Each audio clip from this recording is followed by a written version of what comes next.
Alright, so hello everyone, कैसे हो आप लोग? आई थिंक बढ़िया हो गए।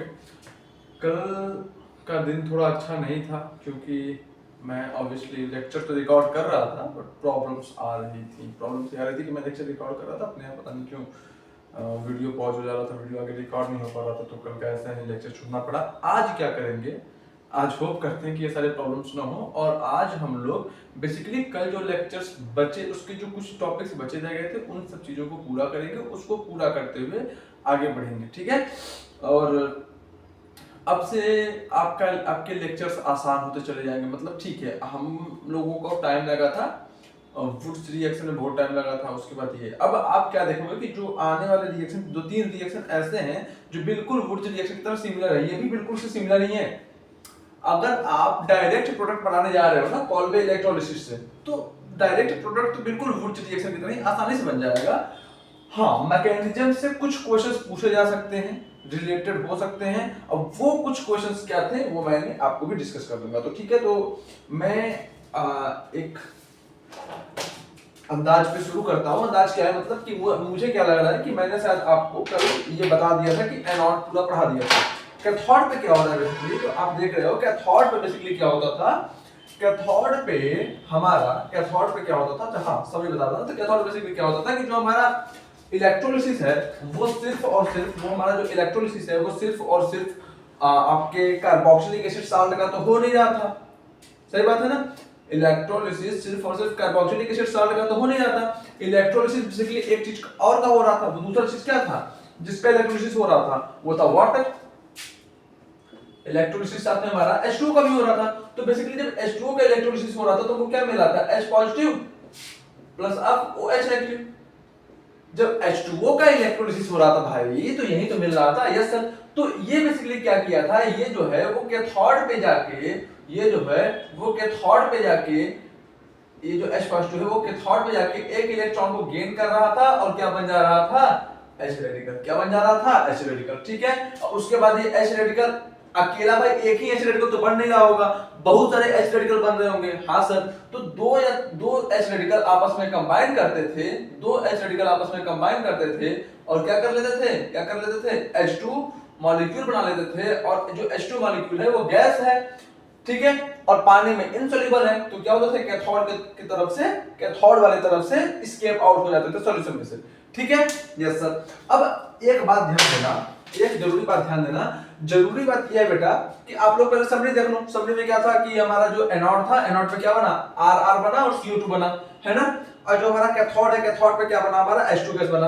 अब तुम्हारे दिमाग में क्वेश्चन आएगा कि सर जब आप इलेक्ट्रोलिसिस करा रहे थे, देखो इधर तुम्हारे दिमाग में एक क्वेश्चन आएगा। कल सारी बातें मुझे बेटा बतानी थी, बट और मैंने सर किया था, मैं तब से कल पूरा एफर्ट डाल रहा था, बट यार क्या करूं मैं, कई बार चीजें अपने कंट्रोल में नहीं होती, ठीक है। आई थिंक समझ रहे होगे, आगे चलते हैं ना। वैसे भी इतनी बड़ी इशू नहीं थी जिसको हम लोग को बार-बार डिस्कस करना पड़े, है कि नहीं। आगे चलते हैं। इरेज कर दो इसको, कल लिख लिया होगा ना। इरेज कर दो, इसको इरेज कर देता हूं। अब समझो तुम्हारे दिमाग में एक क्वेश्चन आया था, तुम्हारे दिमाग में एक क्वेश्चन कई लोगों के दिमाग में आया होगा, है ना। कई लोगों के दिमाग में एक क्वेश्चन आया होगा। क्वेश्चन क्या है, क्वेश्चन ये है कि सर ये बताओ ये दो इलेक्ट्रॉन है, एक पॉजिटिव और एक नेगेटिव, है ना। यानी कि एक कैथोड था और एक एनोड था। आपको पता है कि एक कैथोड था, एक एनोड था। सर आप बोल रहे होगे कि सर ठीक है, आपने H पॉजिटिव का भी काम कर दिया, उसका भी काम कर दिया, क्या बोलते हैं,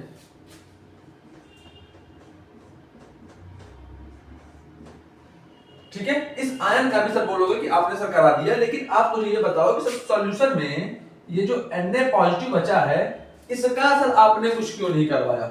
मतलब ये बोलो, आपके दिमाग में तो ऑब्वियसली क्वेश्चन आ रहा होगा ना कि सर ये जो Na पॉजिटिव है, ये जो Na पॉजिटिव है, ये भी तो सर इस कैथोड के पास जो एक्सेस ऑफ नेगेटिव चार्ज है, एक्सेस ऑफ इलेक्ट्रॉन है, ये Na पॉजिटिव भी तो जाके इससे इंटरेक्ट कर सकता था और एक इलेक्ट्रॉन लेके Na में कन्वर्ट हो सकता था। मैं बोलूंगा सही बात है, सही सोच रहे हो। बट बेसिकली होता ये है कि जो सोडियम मेटल होता है, जो उसका स्टैंडर्ड रिडक्शन पोटेंशियल होता है, ये बहुत अधिक होता है। अब सर ये स्टैंडर्ड रिडक्शन पोटेंशियल क्या है, इसको क्लास 12 इलेक्ट्रोकेमिस्ट्री पढ़ोगे। मतलब इसको बस आप ऐसा समझ लो कि जो सोडियम मेटल है, जो हमारा सोडियम मेटल है, वो एक इलेक्ट्रॉन गेन करके Na पॉजिटिव में कन्वर्ट हो जाए, एक इलेक्ट्रॉन गेन करके Na सॉलिड में कन्वर्ट हो जाए। ये बहुत मुश्किल प्रोसेस है। मुश्किल प्रोसेस मतलब ये आसानी से ऐसा हो नहीं सकता, मतलब ये आसानी से ऐसा होना नहीं चाहता। रीजन क्या है? रीजन सिंपल सी बात यही है कि अगर हम लोग देखो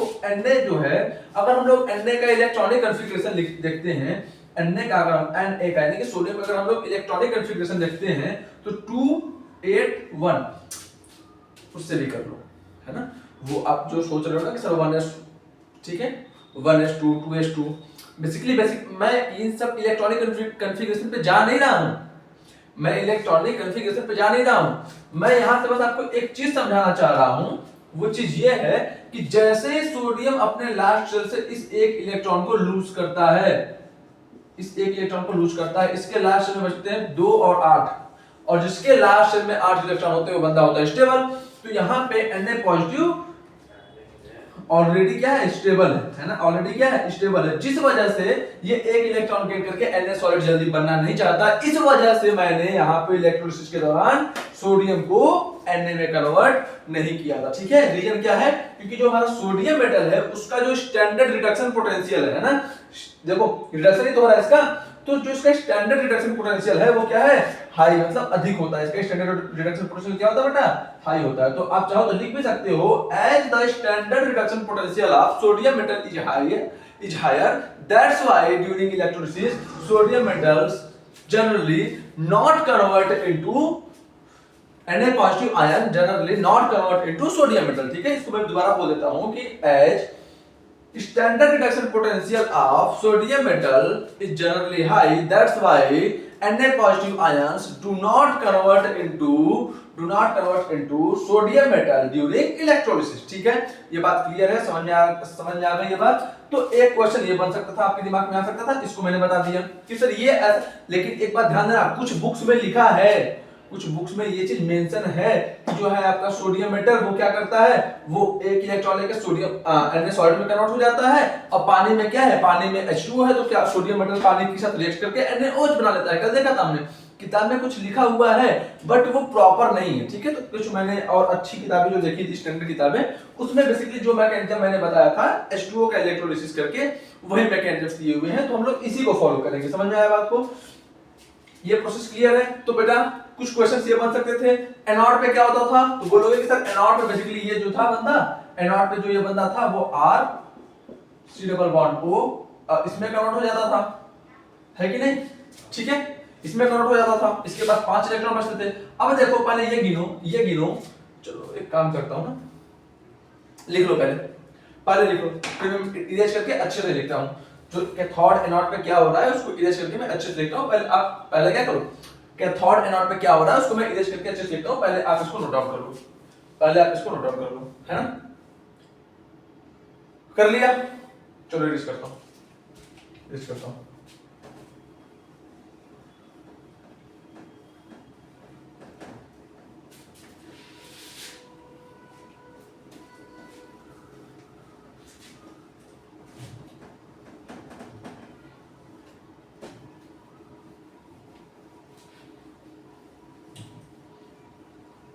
तो चलो आपके दिमाग में अगर ये क्वेश्चन था कि सर सोडियम Na पॉजिटिव का जो Na पॉजिटिव है वो एक इलेक्ट्रॉन गेन करके क्यों नहीं बन रहा था Na सॉलिड, इसका जवाब आपको मिल गया ना। चलो अब आगे देखते हैं। चलो पहले लिख लेते हैं कैथोड और लिख लेते हैं एनोड, है ना। कैथोड पे क्या हुआ? कैथोड पे हमारा H पॉजिटिव है वह एक इलेक्ट्रॉन गेन किया। कैथोड पे हमारा H पॉजिटिव एक इलेक्ट्रॉन को गेन किया और किस में कन्वर्ट हो गया? H2 में, है ना, H2 गैस में, ठीक है। एनोड पे क्या हुआ? एनोड पे बेसिकली जो हमारा ये आयन था RC double bond O negative, ये जो हमारा आयन था वो क्या हुआ? इसका हुआ ऑक्सीडेशन। क्या हुआ इसका? ऑक्सीडेशन। सर ऑक्सीडेशन मतलब लॉस ऑफ इलेक्ट्रॉन। यहां पे क्या हुआ था कैथोड पे हमारा हुआ था रिडक्शन। कैथोड पे हमारा क्या हुआ था? रिडक्शन। आई थिंक दिख रहा होगा, कैथोड पे क्या हुआ था हमारा? रिडक्शन। एक इलेक्ट्रॉन गेन करके H रेडिकल में कन्वर्ट हुआ था, माफ करना, करना, एच रेडिकल में कन्वर्ट हुआ था, है ना। और यहाँ पे क्या हुआ था, यहाँ पे हुआ था ऑक्सीडेशन, ये हमारा जो R C double bond O negative ion जो है वो किस में कन्वर्ट हो गया था, R C double bond O और ओ में, है ना। अब मुझे एक बात बताओ, जब ये बंदा अपने अंदर से एक इलेक्ट्रॉन लूज कर देगा तो इसके वैलेंस में यहाँ पे कितने इलेक्ट्रॉन बचा, एक इलेक्ट्रॉन बचा। इसके पास एक इलेक्ट्रॉन का नेगेटिव चार्ज था, इसका मतलब इसके देखो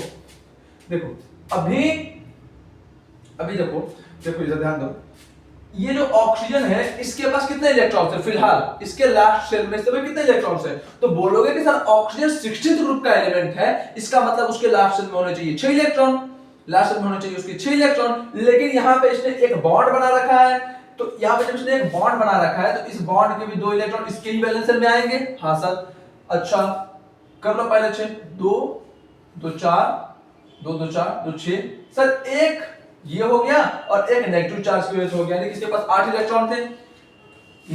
इस नेगेटिव चार्ज होने की वजह से इस ऑक्सीजन के पास 8 इलेक्ट्रॉन थे।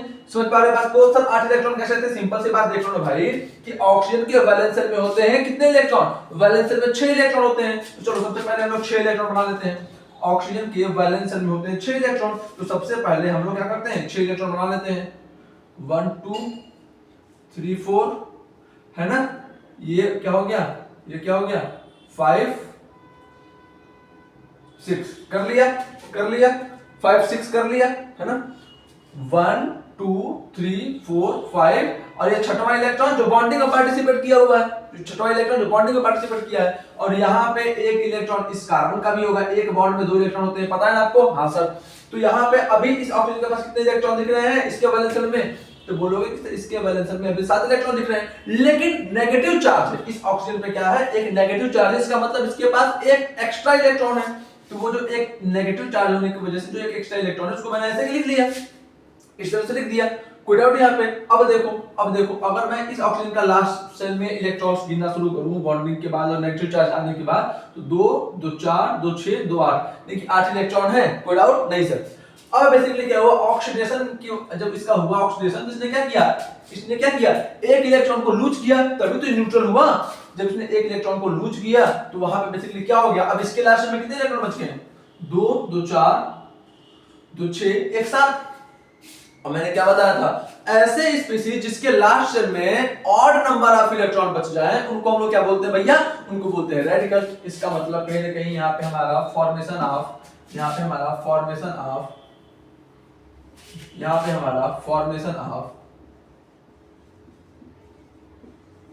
ओ रेडिकल हुआ कि नहीं। हाँ सर ओ रेडिकल हुआ, समझ में आया।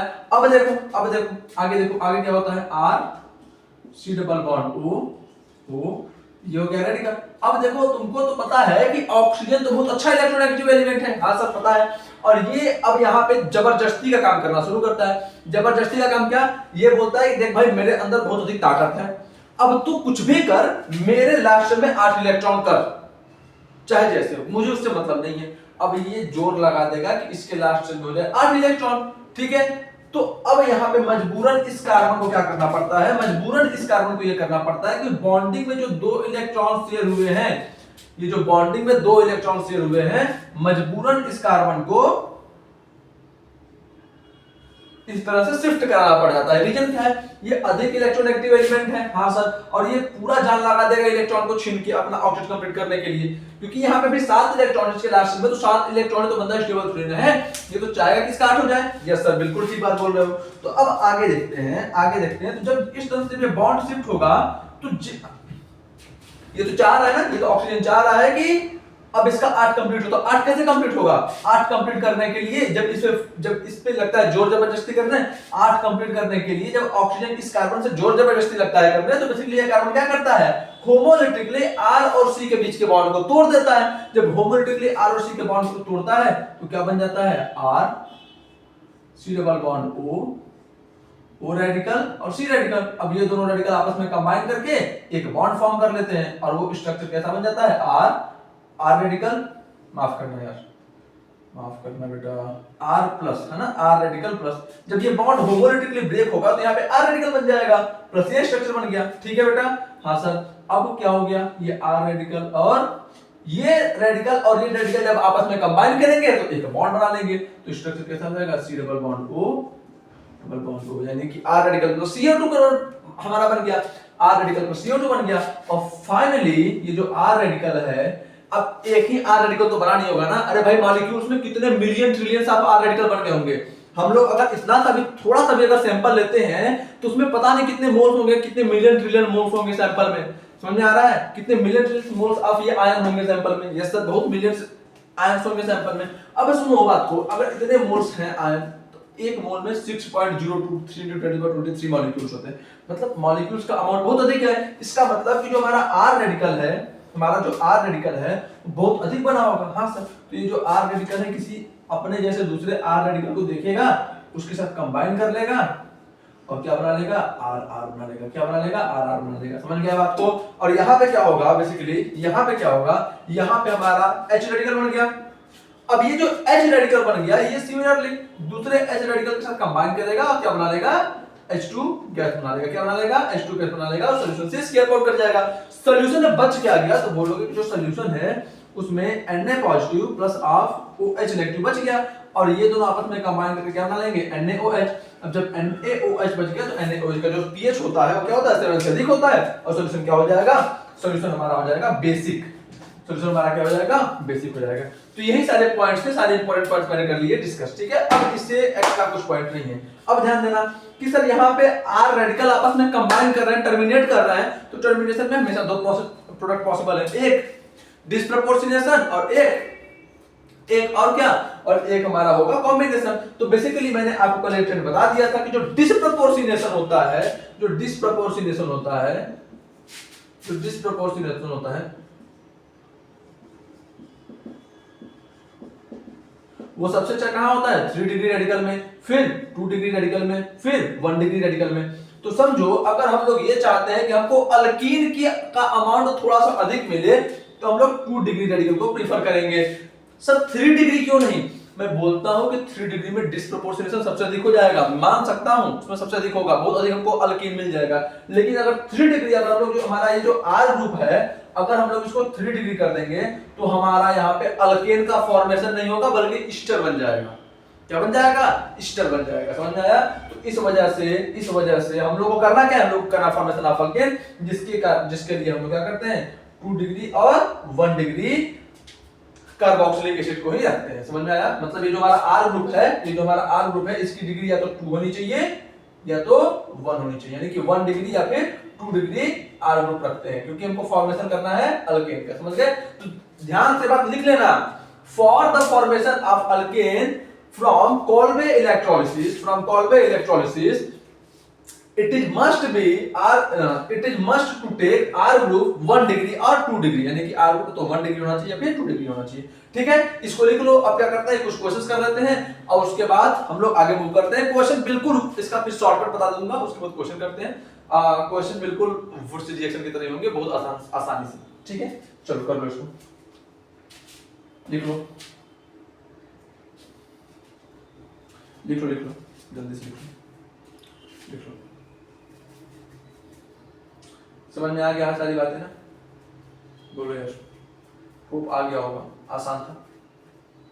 मिटा लो, चलो मिटा देता हूं।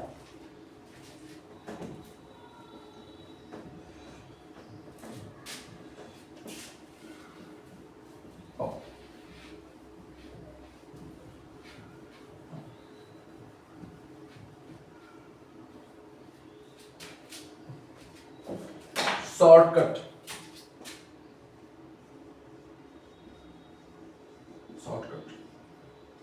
ठीक है। शॉर्टकट में क्या है, बिल्कुल वुड्स रिएक्शन की तरह क्वेश्चन करो, बिल्कुल वुड्स रिएक्शन की तरह क्वेश्चन करो, यही शॉर्टकट है। ठीक है, अब क्या करते हैं, इसको लिख लो। अब क्वेश्चन करना शुरू कर देते हैं। अब क्या करते हैं, हाँ एक पॉइंट और लिख लो, एक पॉइंट और लिख लो। सर वो पॉइंट क्या है, वो पॉइंट ये है, if there is possibility of, if there is possibility of intramolecular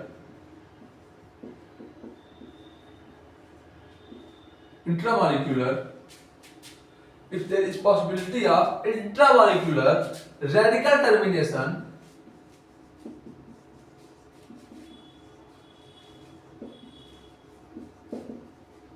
then it is more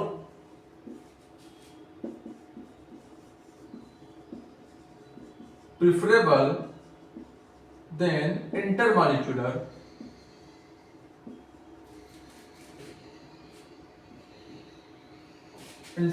termination.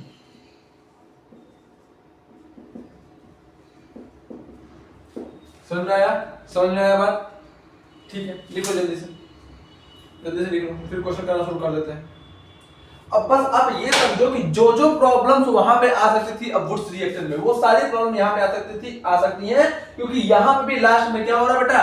Termination हो रहा है। लास्ट में क्या हो रहा है? टर्मिनेशन है कि दो रेडिकल आपस में टर्मिनेट कर रहे हैं, आपस में कंबाइन कर रहे हैं। समझ में आया बात को? तो यहाँ पे डिस्प्रोपोर्शनेशन होगा, लेकिन हमेशा याद रखना कि डिस्प्रोपोर्शनेशन थोड़ा सा कम अमाउंट में होता है। डिस्प्रोपोर्शनेशन का अमाउंट कम होता है और मेजॉरिटी में हमको क्या मिलता है? अल्केन मिलता है। इसी वजह से वुड्स रिएक्शन का हम लोग यूज कर ही क्यों रहे हैं सर? फिर भी क्योंकि वुड्स रिएक्शन का भी हम लोग इसलिए कर ले रहे हैं क्योंकि वहां पे हम लोग जनरली क्या लेते हैं? 1 डिग्री अल्काइल हैलाइड लेते हैं। तो 1 डिग्री अल्काइल हैलाइड लेने की वजह से जो हमारा टर्मिनेशन होता है, टर्मिनेशन में ज्यादातर कॉम्बिनेशन आ जाता है। टर्मिनेशन में ज्यादातर जो होता है वो कॉम्बिनेशन स्टेप वहां पे इन्वॉल्व हो जाता है। रीजन क्या है? क्योंकि 1 डिग्री अल्काइल हैलाइड में डिस्प्रोपोर्शनेशन कम होता है, 1 डिग्री रेडिकल में डिस्प्रोपोर्शनेशन कम होता है, बहुत कम होता है, जिसकी वजह से डिस्प्रोपोर्शनेट प्रोडक्ट कम बनेंगे। समझ में आया? तो सिमिलरली यहां पे भी वही बात है। अब हम लोग 2 डिग्री कर देंगे तो 2 डिग्री में थोड़ा सा जो हमारा डिस्प्रोपोर्शनेशन है उसका अमाउंट बढ़ेगा, बट वो इतना नहीं बढ़ जाएगा कि मेजर प्रोडक्ट बना दे। वो इतना नहीं बढ़ जाएगा कि अल्केन से अधिक बन जाए, अल्केन से अधिक बन जाए, इतना भी डिस्प्रोपोर्शनेशन नहीं होगा। तो इस वजह से क्या हुआ? इस वजह से हम लोग क्या करते हैं बेटा? इस वजह से हम लोग इन सब प्रोसेस को फॉलो कर लेते हैं, क्योंकि हमको ज्यादातर जो प्रोडक्ट चाहिए, जो मेजर प्रोडक्ट अमाउंट में जो प्रोडक्ट मिलेगा वो अल्केन मिल जाता है। ठीक है, अच्छा एक क्वेश्चन और पूछता हूं। अच्छा क्वेश्चन ये है कि जब हम लोग रिएक्शन देख रहे थे तो क्या रिएक्शन में रिमूवल ऑफ CO2 हुआ था क्या? हाँ सर हुआ था। तो मैं पॉइंट लिख दूं, in Kolbe electrolysis there is removal of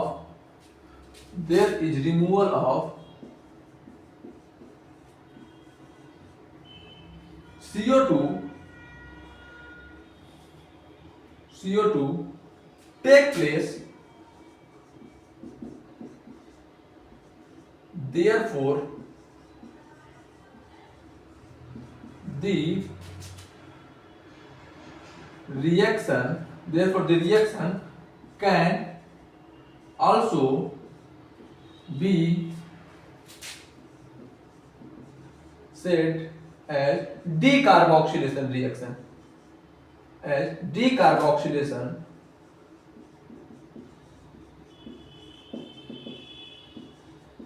reaction, सुनना है। तो जब लोग रिएक्शन कर रहे थे तो हम लोग को क्या दिख रहा था बेटा? कि रिएक्शन के दौरान जो CO2 मॉलिक्यूल है, वो क्या हो रहा था? CO2 मॉलिक्यूल क्या हो रहा था? रिमूव हो रहा था ना। जब रिएक्शन हो रहा था तो हमको क्या मिल रहा था? हमको मिल रहा था R रेडिकल प्लस CO2, यानी कि यहाँ पे क्या हो गया था बेसिकली? और CO2 क्या है? पानी से एस्केप आउट कर जाता था। जो CO2 है वो पानी से क्या कर जाता था? एस्केप आउट कर जाता था। यानी कि CO2 का रिमूवल हुआ था कि रिएक्शन में? हाँ सर, CO2 का क्या हो गया था रिएक्शन में? रिमूवल हो गया था। नहीं समझ पा रहे हो क्या? जब रिएक्शन करा रहे थे तो यही तो बन रहा था नोट पे, R रेडिकल और CO2, यानी कि CO2 क्या है? पानी में से बाहर निकल जा रहा था, रिमूव हो जा रहा था। तो इस वजह से हम लोग इसको डीकार्बोक्सिलेशन भी कह सकते हैं क्या? बोलो भाई, इसको हम लोग डीकार्बोक्सिलेशन भी कह सकते हैं क्या? Yes sir. कोई डाउट इसमें हो? जल्दी पूछ लो और लिख लो इसको जल्दी से।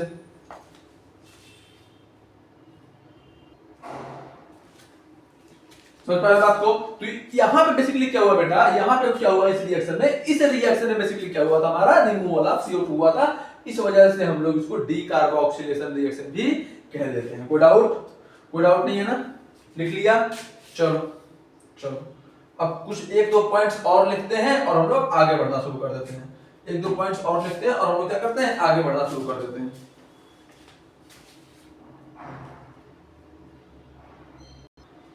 हो गया इतना, आगे बढ़े, चलो आगे बढ़ते हैं। आओ कुछ इंपॉर्टेंट पॉइंट्स लिख लेते हैं यहाँ पे। अब इस रिएक्शन से रिलेटेड कुछ इंपॉर्टेंट पॉइंट्स लिख लेते हैं, फिर क्वेश्चन करना शुरू करेंगे जल्दी से कंप्लीट करके। अब थोड़ा सा स्पीड भी बढ़ाएंगे, आगे आगे बढ़ना शुरू करेंगे हम लोग।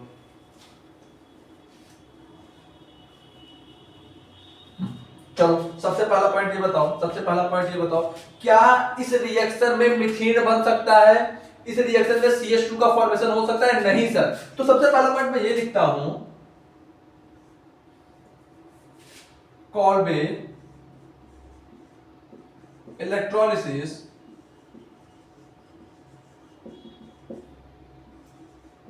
यूज्ड, या फिर in Kolbe electrolysis, in Kolbe electrolysis ascent of carbon chain, ascent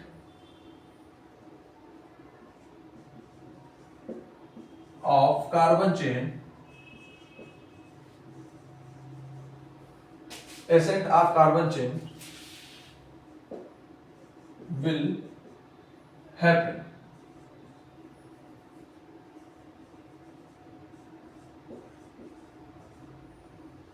Wurtz reaction में भी आप इस पॉइंट को ऐड कर सकते हो कि बेटा जो कॉल्बे इलेक्ट्रोलिसिस था, इसमें कार्बन चेन की लेंथ बढ़ी थी कि नहीं बढ़ी थी? हाँ सर बढ़ी थी।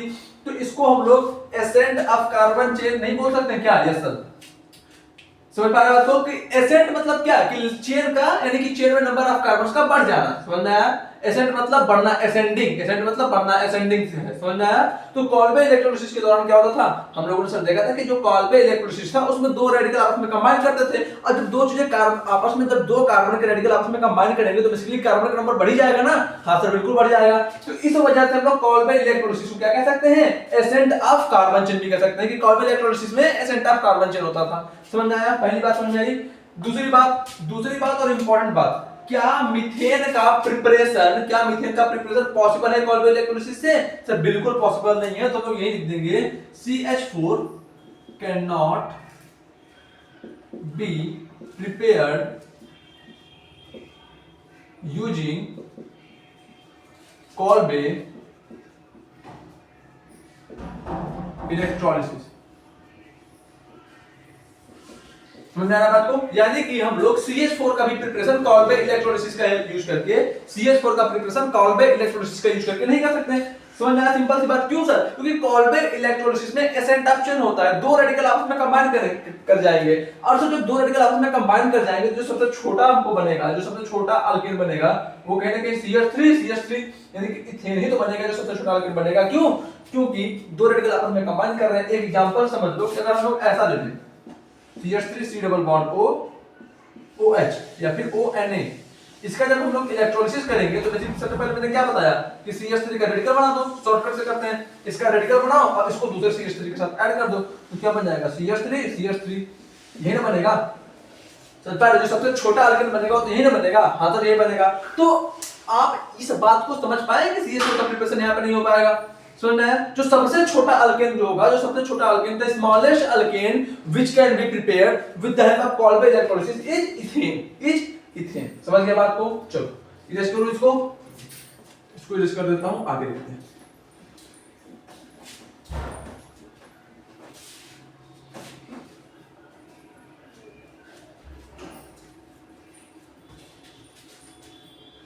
ठीक है, अगला पॉइंट लिखता हूं, odd carbon compound are produced in low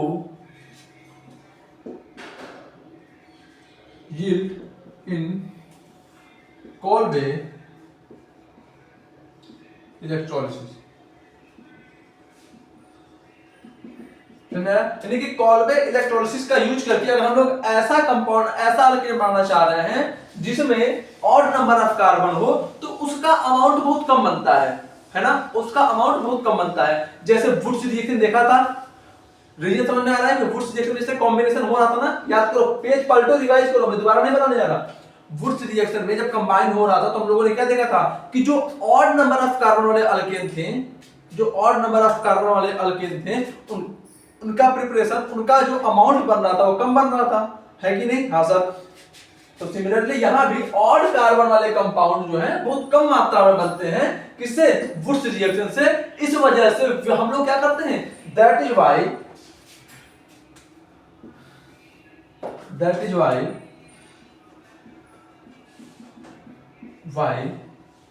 we ignore the formation of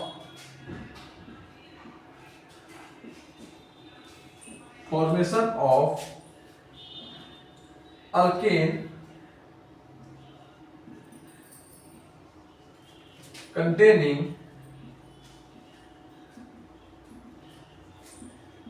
odd number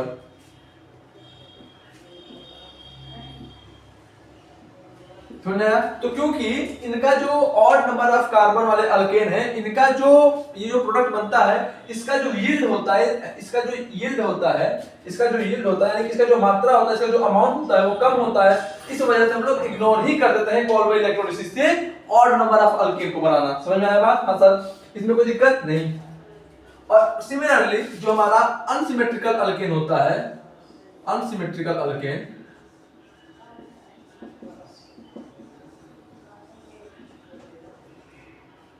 also not prepared from Kolbe electrolysis, है ना, कि यानी कॉल्बे इलेक्ट्रोलिसिस का यूज करके हम लोग अनसिमेट्रिकल अल्केन को भी नहीं बनाते हैं। रीजन क्या है? सेम प्रॉब्लम यही आती है कि यहाँ पे भी जो हमारा यील्ड हो जाता है प्रोडक्ट का, वो क्या हो जाता है? कम हो जाता है। ठीक है, ये तीनों पॉइंट लिखो, ये तीनों पॉइंट लिखो आप लोग। ठीक,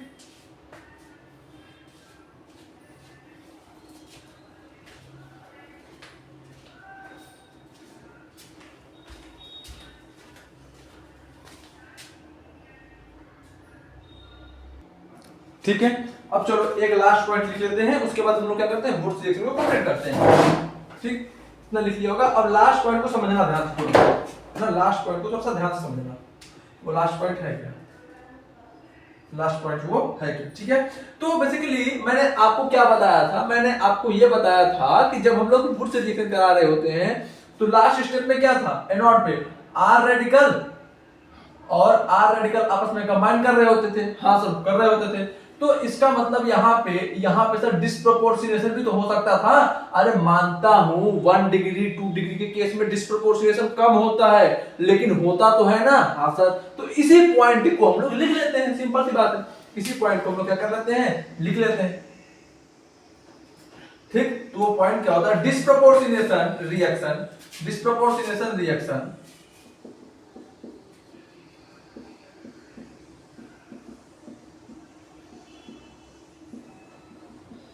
disproportionation reaction take place in this take place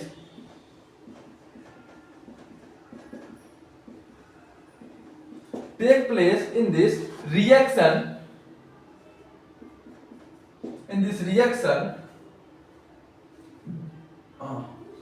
because क्या लिखूं? because reaction is free radical reaction, है ना। जो रिएक्शन हो रहा था वो क्या था? फ्री। अच्छा चलो पहले लिख दूं फिर समझाता हूं।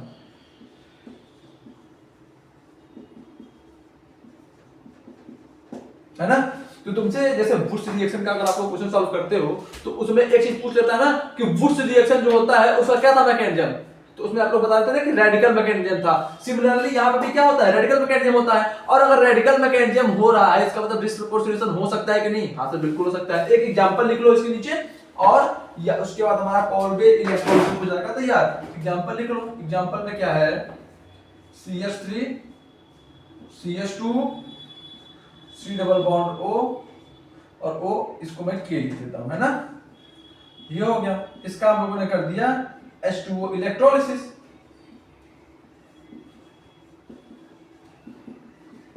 समझ में आ गया, H2O इलेक्ट्रोलिसिस हो गया। ठीक, तो हमको जो प्रोडक्ट मिलेगा, इसमें पहला प्रोडक्ट क्या मिलेगा, पहला प्रोडक्ट तो ये मिलेगा CH3 CH2 CH2 CH3, पहला प्रोडक्ट हमारा ये हो गया, और ये हमारा मेन प्रोडक्ट भी होगा।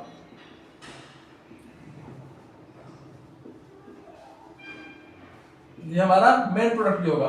दूसरा प्रोडक्ट क्या होगा हमारा, दूसरा प्रोडक्ट वही होगा CH2 डबल बॉन्ड CH2, ठीक है। तीसरा प्रोडक्ट क्या होगा हमारा, तीसरा प्रोडक्ट क्या होगा हमारा CH3 CH3। समझ में आया। तो ये वाला प्रोडक्ट और ये वाला प्रोडक्ट, ये दोनों कहां से आए, ये दोनों प्रोडक्ट कहां से आए, फ्रॉम डिस्प्रपोर्शनेशन। कहां से आए दोनों, फ्रॉम डिस्प्रपोर्शनेशन।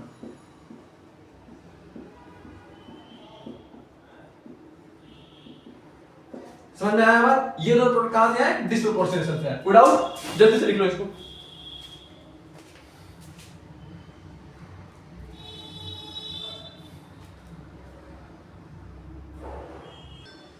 चलो लास्ट केस लिख लेते हैं, लास्ट केस लिख लेते हैं कि when R group is 3 degree, अगर R ग्रुप क्या हो जाए, 3 डिग्री हो जाए। ये वाला केस देख लेंगे, उसके बाद क्वेश्चन करेंगे, और क्वेश्चन उसके बाद क्या करेंगे, नेक्स्ट टॉपिक पे मूव कर जाएंगे, ठीक है। चलो देखो, जैसे मैं लेता हूं जनरल रिएक्शन जो लेता हूं, R C double bond O Na ले लिया, Na पॉजिटिव O नेगेटिव, ठीक है। अगर ये R क्या हो गया, ये 3 डिग्री हो गया, क्या हो जाएगा, 3 डिग्री हो गया। डायरेक्ट इसका शॉर्टकट बता रहा हूं, मैकेनिज्म हमारे सिलेबस में नहीं है, हमारे सिलेबस में तो इसका नामो निशान भी नहीं है, बट मैं बता देता हूं, ठीक है। डायरेक्ट शॉर्टकट से काम करना शुरू करते हैं, है ना। शॉर्टकट क्या है, ठीक है। क्या कर रहे हैं, इसका कर रहे हैं हम लोग H2O इलेक्ट्रोलिसिस।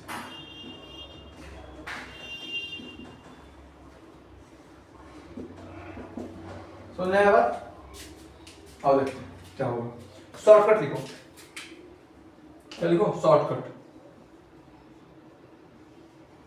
इसका शॉर्टकट क्या है, शॉर्टकट ये है कि Na मेटल हटाओ,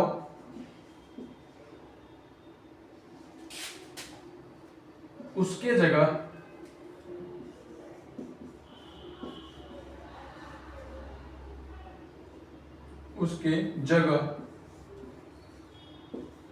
पर R ग्रुप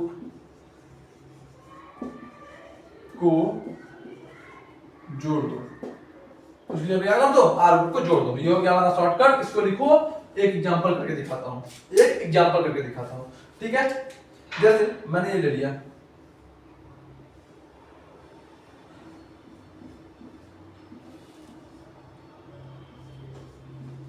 ठीक है। इसका मैंने क्या किया, H2O इलेक्ट्रोलिसिस।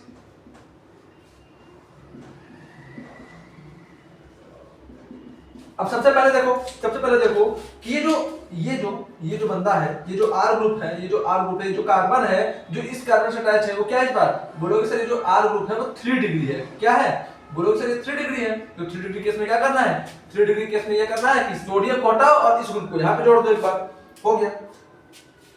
तो कर दो भाई, कर दो। सबसे पहले इसको एज इट इज मैंने बना लिया, C डबल बॉन्ड O। अब क्या करना है, सर यहां पे करना है कि सोडियम को हटाना है, सोडियम की जगह पे इस पूरे ग्रुप को लगा देना है, सिंपल। सोडियम हट गया, वहां पे ये पूरा ग्रुप कर दिया, ठीक है। कोई डाउट इसमें, कोई समस्या नहीं सर। तो हुआ क्या, ये बेसिकली कंपाउंड क्या दिख रहा है, बोलो सर ये जो कंपाउंड है हमको दिख रहा है कि ये एक स्टर है। क्या है, ये स्टर है ना। तो यहां पर इस पॉइंट को लिख लो, if R group is 3 degree, अगर R ग्रुप क्या हो जाए, 3 डिग्री हो जाए, तो उस केस में formation of ester will take place,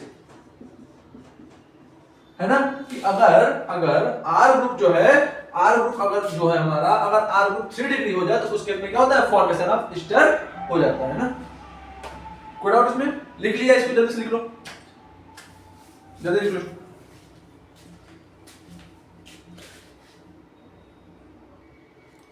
हो गया, मिटा दो, मिटा दो, चलो आओ मिटा देते हैं और आगे चलते हैं।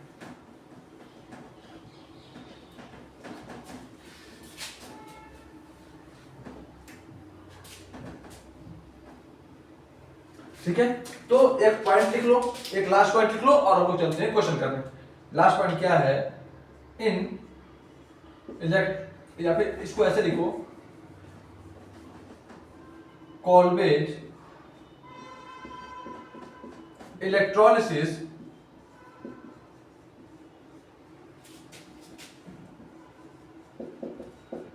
ऑलवेज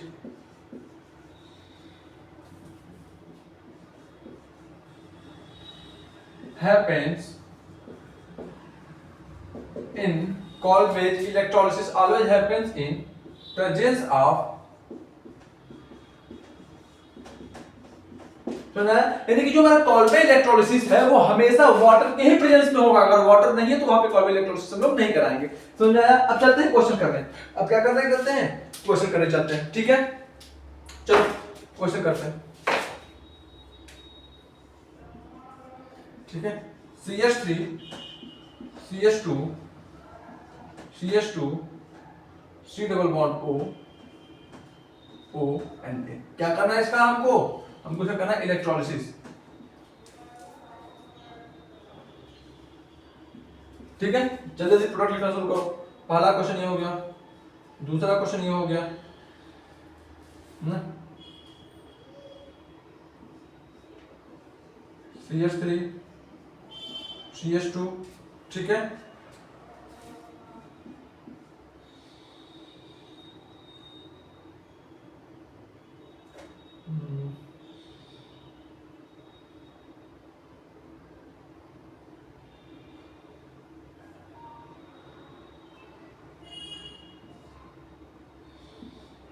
यहाँ पे मैं, अच्छा सुनो एक बात ध्यान देना, है ना, कि यहाँ पे पोटेशियम हो या सोडियम हो एक ही बात है ना, कि सोडियम पे कई कई जगह पे आपको पोटेशियम भी दिख सकता है, बट सब कुछ सेम करना है। कई बार सोडियम आपको सोडियम की जगह पोटेशियम दिख सकता है, बट काम आपको सेम करना है ना।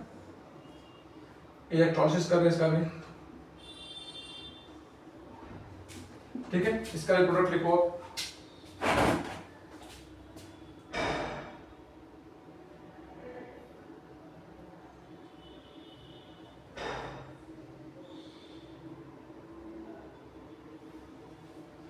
चलो थर्ड क्वेश्चन और देख लो, थर्ड क्वेश्चन और देख लो।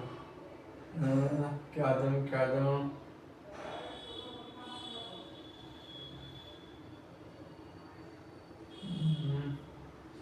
चलो अच्छा,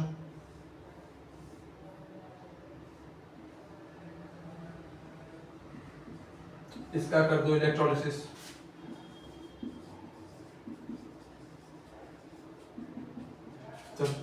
चलो जल्दी क्या करते हैं, प्रोडक्ट लिखना शुरू करते हैं। ठीक है, क्या करते हैं, प्रोडक्ट लिखना शुरू करते हैं। आओ सबसे पहले क्या करो, सबसे पहले तोड़ो और रेडिकल बनाओ। यहाँ पे कौन सा रेडिकल बनेगा, CH3, यहाँ पे रेडिकल कौन सा बनेगा, CH3 CH2 CH2, यही रेडिकल बनेगा ना।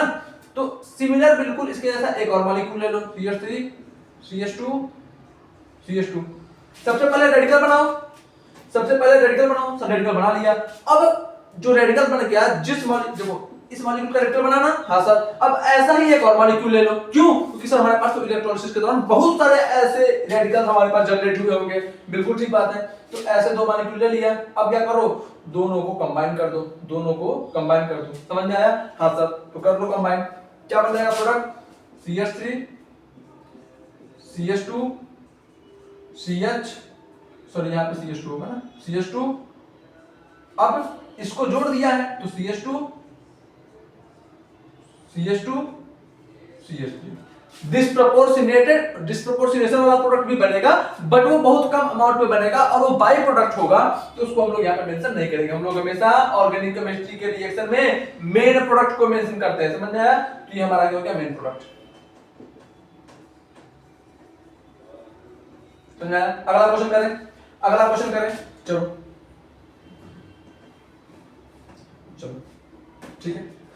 ठीक है। चलो बताओ, अब यहां पे देखो, यहां पे बेसिकली क्या करना है, यहां पे भी क्या करना है, यहां पे भी पोटेशियम को हटाओ, सॉरी यहां पे क्या करना है, सबसे पहले यहां पे भी करो रेडिकल बनाओ, सबसे पहले क्या करो, सबसे पहले रेडिकल बनाओ। चलो बना लिया रेडिकल, तो सबसे पहले इसको करो, रेडिकल बना दो, है ना? सबसे पहले रेडिकल बना दो, सी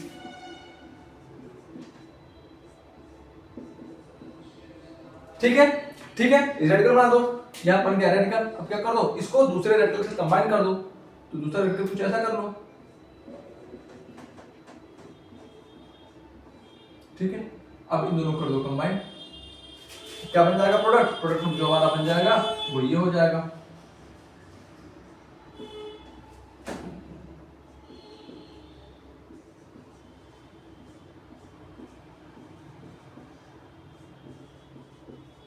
समझा है प्रोडक्ट कैसे बन जाएगा, कैसे करना है रिएक्शन, ठीक है। अब इसको क्या करो, इसको करके दिखाओ, ठीक है, इसको भी करके दिखाओ, समझ में आया बात?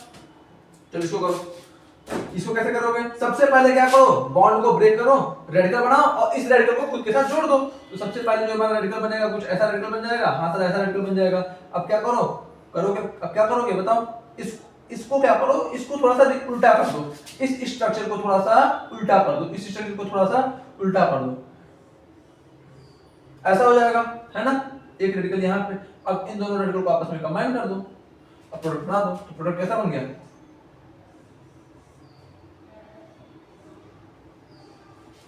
समझ आ गया बात कैसे करना है रिएक्शन, बिल्कुल वुर्ज रिएक्शन की तरह है, ठीक है। चलो एक दो स्पेशल केसेस कर लेते हैं, उसके बाद हम लोग आगे बढ़ते हैं। लिख लो जल्दी से, लिख लिया, इरेज कर दूं, चलो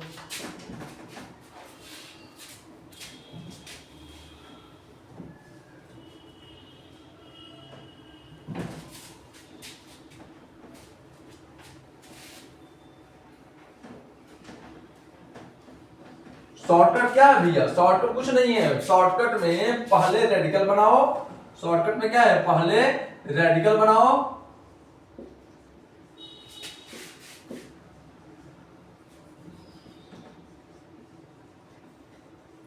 उसके बाद क्या करना है, उसके बाद खुद के साथ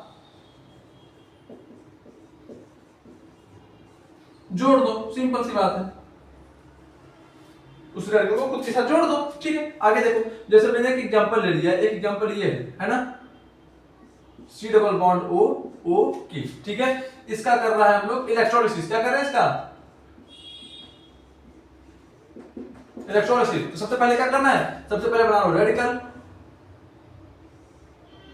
के रेडिकल बन गया, हाँ सर। अब इस रेडिकल को खुद के साथ क्या करना है, खुद के साथ सब जोड़ देना है, बहुत अच्छी बात, बहुत सिंपल,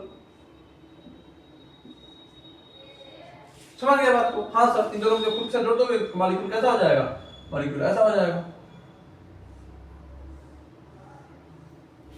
समझ गया बात कैसे करना है सर, हाँ सर, ठीक है। चलो एक क्वेश्चन और करोगे, चलो एक क्वेश्चन और कर लो, अगर करोगे तो एक क्वेश्चन और कर लो,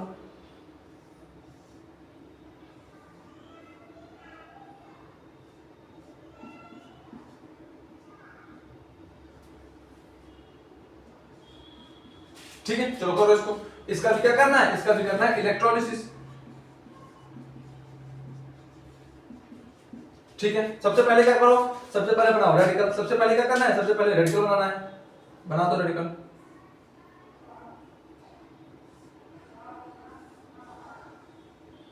क्या यही रेडिकल बनेगा, हाँ सर। अब इस रेडिकल को किसी दूसरे ही सेम रेडिकल के साथ जोड़ दो,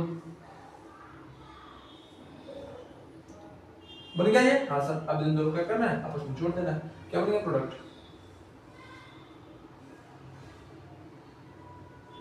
थोड़ा सा इसको देख लेना यार, खराब बन जा रहा है,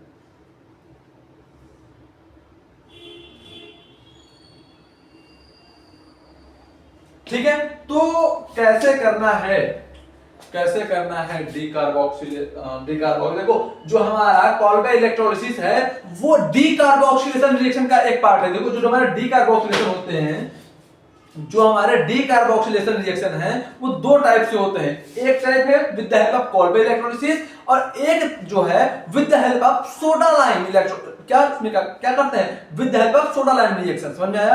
तो एक तो हो गया सोडा लाइम रिएक्शन के हेल्प से हमारा डी कार्बोक्सिलेशन प्रोसेस होता है और दूसरा कॉल्बे इलेक्ट्रोलिसिस की हेल्प से हमारा जो डी कार्बोक्सिलेशन का प्रोसेस होता है। समझ में आया? तो अब देखो एक बात ध्यान देना, दोनों के अपने अपने बेनिफिट्स हैं। तो क्योंकि कॉल्बे इलेक्ट्रोलिसिस में भी CO2 का रिमूवल हो रहा है, इस वजह से हम लोग इसको डी कार्बोक्सिलेशन कहते हैं। ठीक है, तो डी कार्बोक्सिलेशन दो टाइप से होते हैं, एक with the help of Kolbe electrolysis और दूसरा with soda lime, with the help of soda lime. ठीक है, तो ये हो गया, ये क्वेश्चन कर लो। एक दो अच्छे क्वेश्चंस और करते हैं और उसके बाद हम लोग सेकंड वाला मेथड पढ़ना शुरू कर देते हैं। ठीक है, इसको मैं मिटा देता हूं, आई थिंक लिख लिया होगा आप लोगों ने।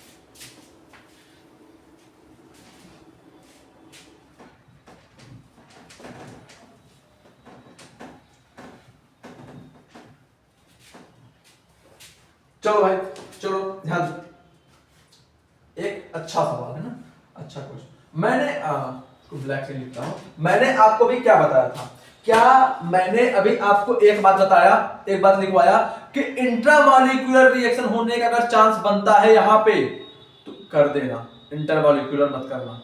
अगर इंट्रामॉलिक्यूलर होने का चांस बनता है तो कर देना, इंटरमॉलिक्यूलर मत करना। ठीक है, और देख लो, और देखो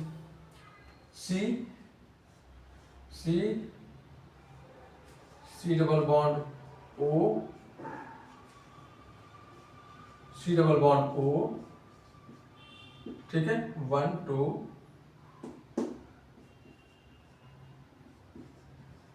चलो चलो इसका करते हैं इलेक्ट्रोलिसिस।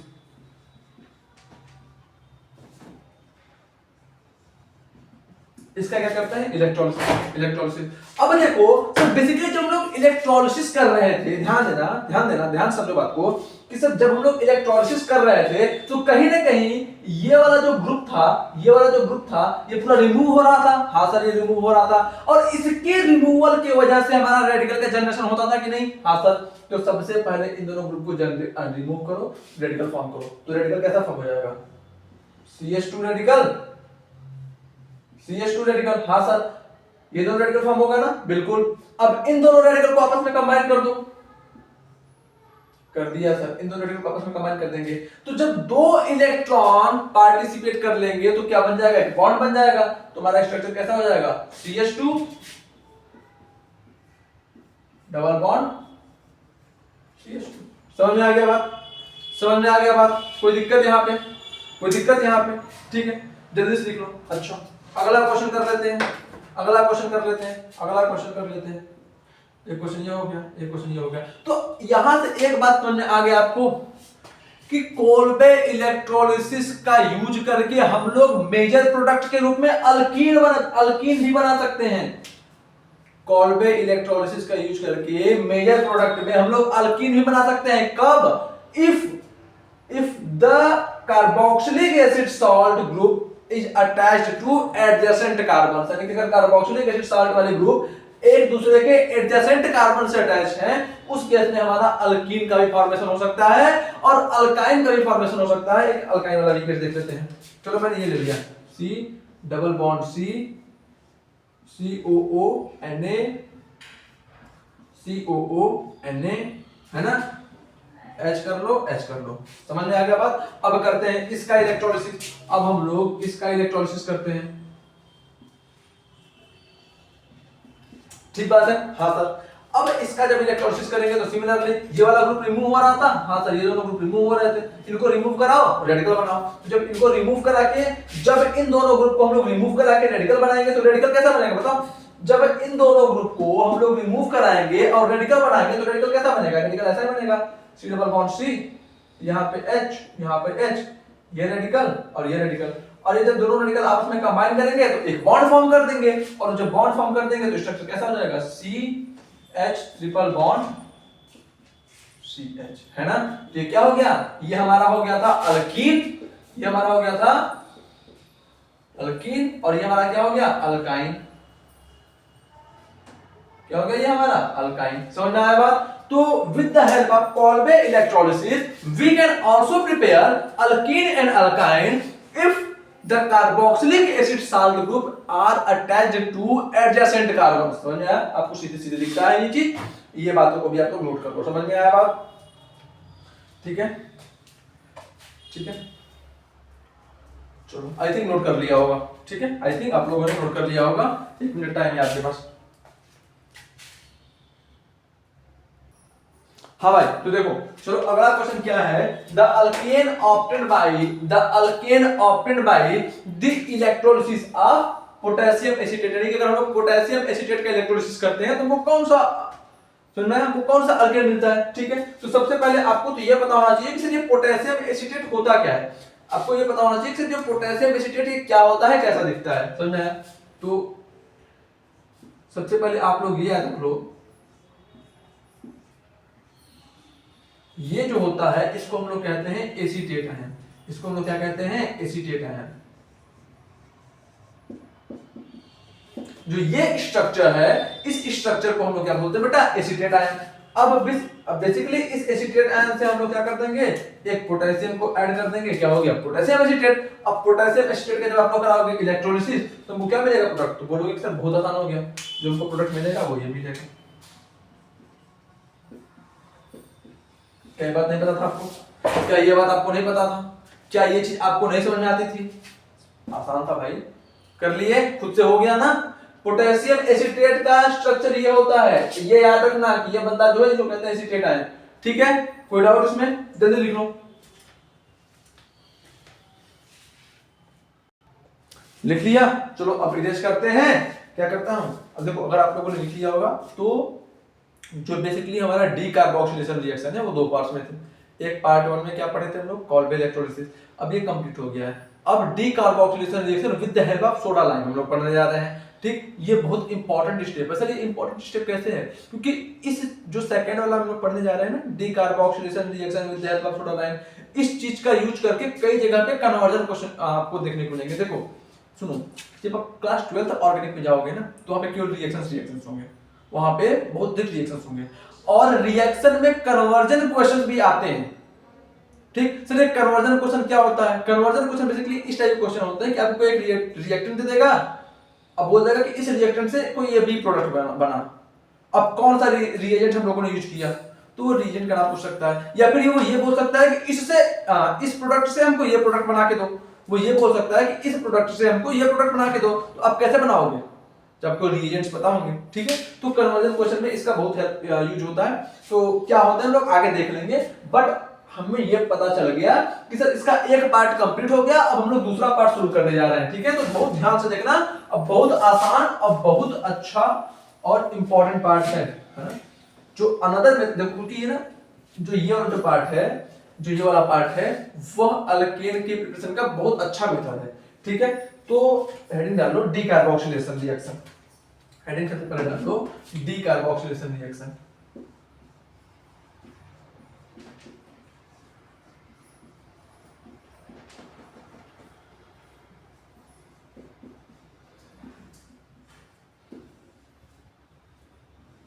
चलो समझते हैं इसको। चलिए डी कार्बोक्सिलेशन रिएक्शन होता क्या है। सबसे पहले डी कार्बोक्सिलेशन रिएक्शन में डी, इस डी से हमको क्या समझ में आ रहा है, क्या इस डी से हमको ये समझ में आ रहा है कि यहाँ पे रिमूवल हो रहा है। क्या इस डी से हमको ये समझ में आ रहा है कि यहाँ पे किसी चीज का तो रिमूवल हो रहा है। कार्बोक्सिलेशन मतलब क्या, कार्बोक्सिलेशन मतलब क्या, कि कार्बन डाइऑक्साइड, क्या इसका मतलब क्या, carbon dioxide.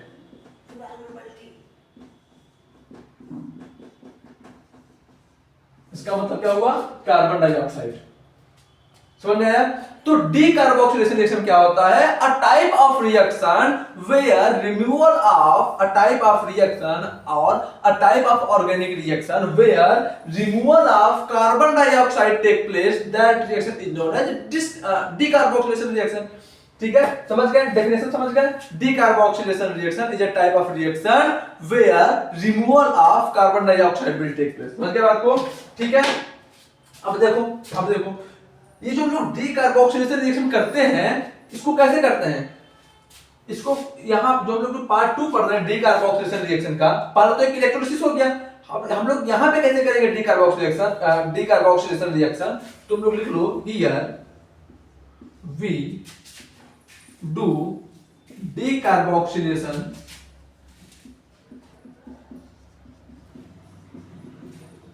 reaction with the help of soda plus lime। समझ में आया? तो जो है हम लोग जो है यहां पे डी कार्बोक्सिलेशन रिएक्शन करेंगे with the help of soda और लाइम। हम लोग सोडा और लाइम का हेल्प लेंगे और डी कार्बोक्सिलेशन रिएक्शन करेंगे। समझ में आया? सोडा मतलब क्या, सोडा मतलब आप लोग क्या समझते हो, सोडा मतलब कास्टिक सोडा। सोडा मतलब क्या होगा बेसिकली, सोडा मतलब कास्टिक सोडा। ये कास्टिक सोडा क्या होता है हमारा NaOH, पढ़ा है ना क्लास 10th में, क्लास 10th में पढ़ा था ना कि जो हमारा सोडियम हाइड्रोक्साइड होता है इसको हम लोग कास्टिक सोडा भी कहते हैं। और ये जो लाइम है, ये लाइम क्या है, ये बेसिकली जो लाइम है ये होता है हमारा क्विक लाइम। क्या होता है ये, क्विक लाइम। और सर ये क्विकलाइम क्या है, क्विकलाइम बेसिकली कैल्शियम ऑक्साइड है ना, क्विकलाइम हम लोग कैल्शियम ऑक्साइड को कहते हैं। समझ आया? और एक सबसे इंपॉर्टेंट बात, बहुत अधिक अमाउंट मतलब यहां पे हीट रिक्वायर्ड होता है, तो क्या लिख लोगे, हीट इज रिक्वायर्ड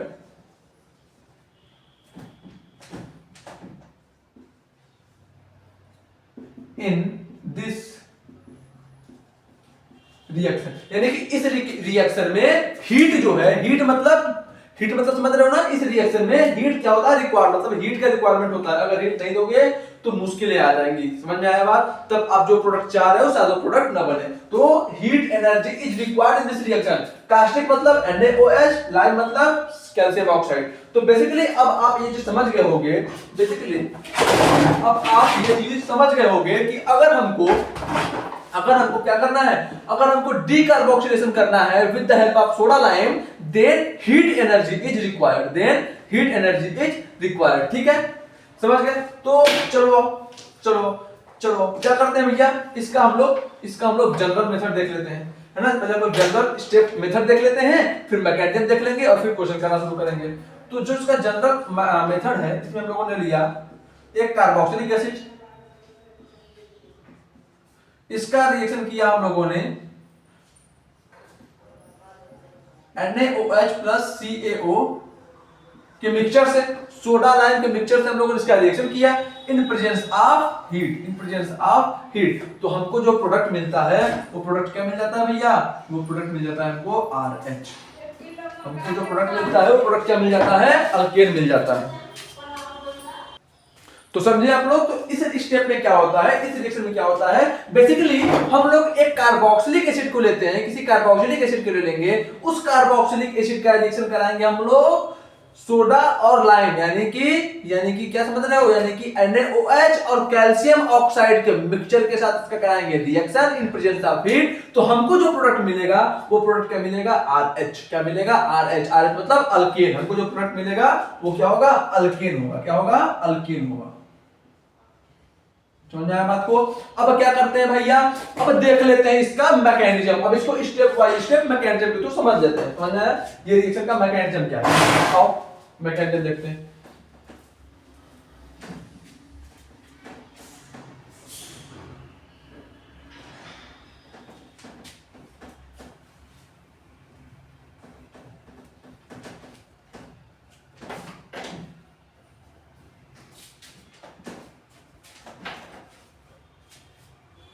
आओ मैकेनिज्म देखते हैं ना।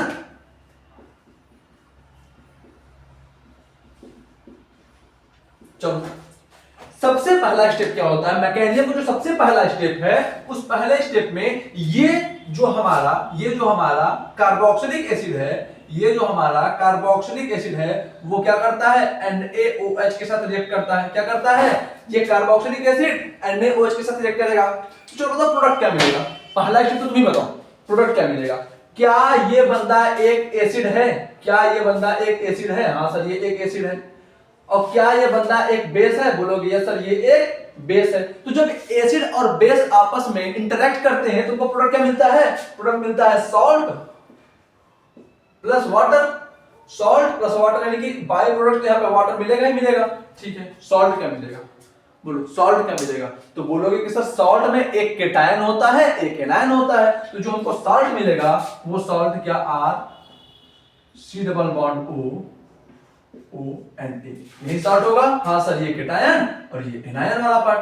ठीक है, ये सॉल्ट मिल गया हमको। पढ़ाया क्लास टेंथ में रिएक्शन मैंने पढ़ाया था आप लोगों को, समझ आया बात? ये सॉल्ट मिल गया हमको। अच्छी अच्छा, अब मुझे एक बात बताओ आप लोग, अब मुझे एक बात बताओ, दूसरे स्टेप में क्या करें? सबसे पहले एक पॉइंट आप लोग नोट करो कि जब भी डी कार्बोक्सिलेशन रिएक्शन होगा, जब भी डी कार्बोक्सिलेशन रिएक्शन होगा, ये हमेशा एक्वस मीडियम में होगा। इस पॉइंट को लिखो। वो पॉइंट क्या है? वो पॉइंट क्या है कि D carboxylation reaction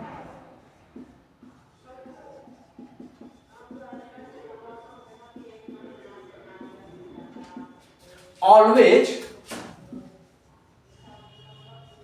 happens in aqueous medium। तो डी कार्बोक्सिलेशन रिएक्शन हमेशा कहां होगा? हमेशा एक्वस मीडियम में होगा। दूसरा स्टेप क्लियर हुआ? सॉरी, पहला स्टेप क्लियर होगा कि सर ये सॉल्ट कैसे बना? बेसिकली ये एसिड और ये बेस। तो जब भी एसिड और बेस आपस में इंटरैक्ट करेंगे तो क्या बनाएंगे? Salt plus water. तो सॉल्ट बन गया और वाटर बन गया। ठीक है, ठीक है, कोई दिक्कत यहां पे? कोई दिक्कत नहीं है। चलो अब आओ अगला स्टेप देखते हैं। अब देखो हो क्या रहा है। सेकंड स्टेप में क्या होगा?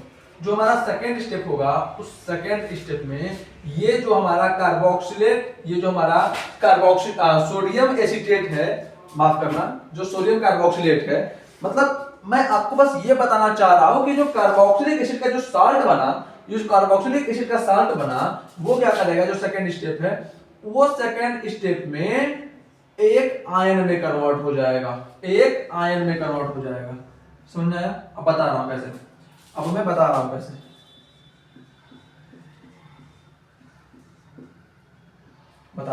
वो इस फॉर्म में कन्वर्ट हो जाएगा प्लस ऑफ Na पॉजिटिव। ठीक है, अब समझो बच्चों, क्या जो रिएक्शन है वो एक्वस मीडियम में हो रहा है? हाँ सर, बिल्कुल एक्वस मीडियम में हो रहा है। ठीक है, आप ध्यान दो कि जब पानी में आप नमक को डालते हो, अब पानी में नमक को जब घोलते हो तो आपको प्रोडक्ट क्या मिलता है? आपको प्रोडक्ट मिलता है Na positive plus Cl negative. अरे आपने ये बात तो पढ़ लिया है ना कि जो सॉलिड NaCl होता है वो बैड कंडक्टर ऑफ हीट होता है। हाँ सर, पढ़ा है। लेकिन वही aqueous NaCl good conductor of heat होता है। हाँ सर, रीजन क्या होता है? क्योंकि जब उसको पानी में आप NaCl को घोल देते हो तो आपको Na पॉजिटिव और Cl नेगेटिव आयन मिल जाते हैं, और जो आयंस का मूवमेंट होता है उससे इलेक्ट्रिसिटी बनती है। हाँ सर, बिल्कुल। तो सिमिलरली ये रिएक्शन जब एक्वस मीडियम में हो रहा है तो ये भी पॉजिटिव और नेगेटिव पार्ट्स में ब्रेक हो जाएगा कि नहीं हो जाएगा? यस सर, सॉल्ट है तो ब्रेक हो जाएगा। ये स्टेप समझ में आया? बिल्कुल। अब एक चीज सुनो, एक प्रॉब्लम है। प्रॉब्लम क्या है? प्रॉब्लम यह है बेटा कि जो पानी होता है HOH, इसके पास क्या होता है? इसके पास H पॉजिटिव और OH नेगेटिव, इसी का तो मिक्सचर होता है। यस सर, तो यहां पे एक चांस और ये भी तो बन सकता है कि सर ये जो हमारा O नेगेटिव है वो इस H पॉजिटिव पे अटैक करके RC डबल बॉन्ड OH बना दे। एक पॉसिबिलिटी ये भी तो हो सकती है कि सर ये इस पे अटैक करके ये बना दे। कई लोगों को लग रहा होगा कि सर यही हो जाएगा, तो सर इससे फायदा क्या हुआ? अब ये आप गलत सोच रहे हो। इसके पीछे का रीजन क्या है? कैसे आप लोग गलत सोच रहे हो? इसके पीछे का बेटा रीजन ये है, इसको मैं पहले मिटा देता हूं। इसके पीछे का जो मेन रीजन ये है कि मैं इसको गलत क्यों कह रहा हूं, क्योंकि हम लोगों ने यहाँ पे क्या ले लिया है?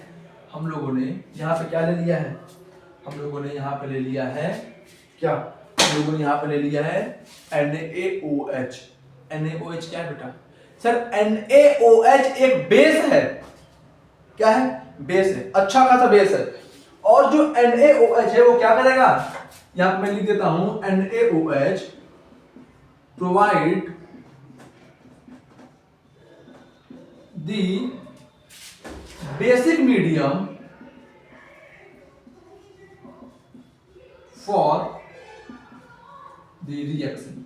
यानी कि NaOH क्या करेगा, रिएक्शन को बेसिक मीडियम प्रोवाइड करेगा, और जब NaOH रिएक्शन को बेसिक मीडियम प्रोवाइड करेगा तो वो इसको एसिड बनने नहीं देगा।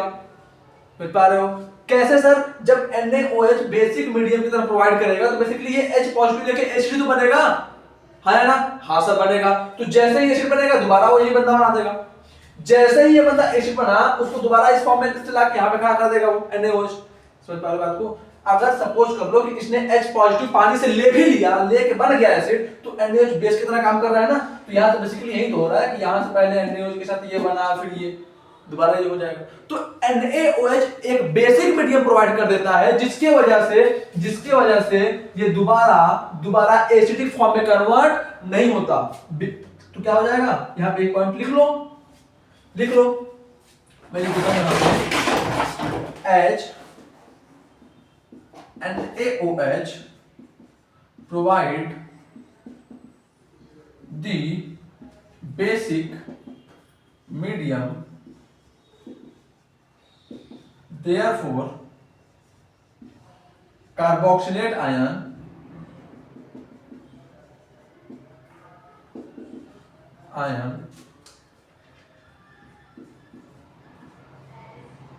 cannot, और यहां पे लिखूंगा do not convert into carboxylic acid। क्या ये पॉइंट क्लियर है, ये थोड़ा सा अच्छे से लिख देता हूं, कार्बोक्सिलिक एसिड लिखा हुआ है, ठीक है।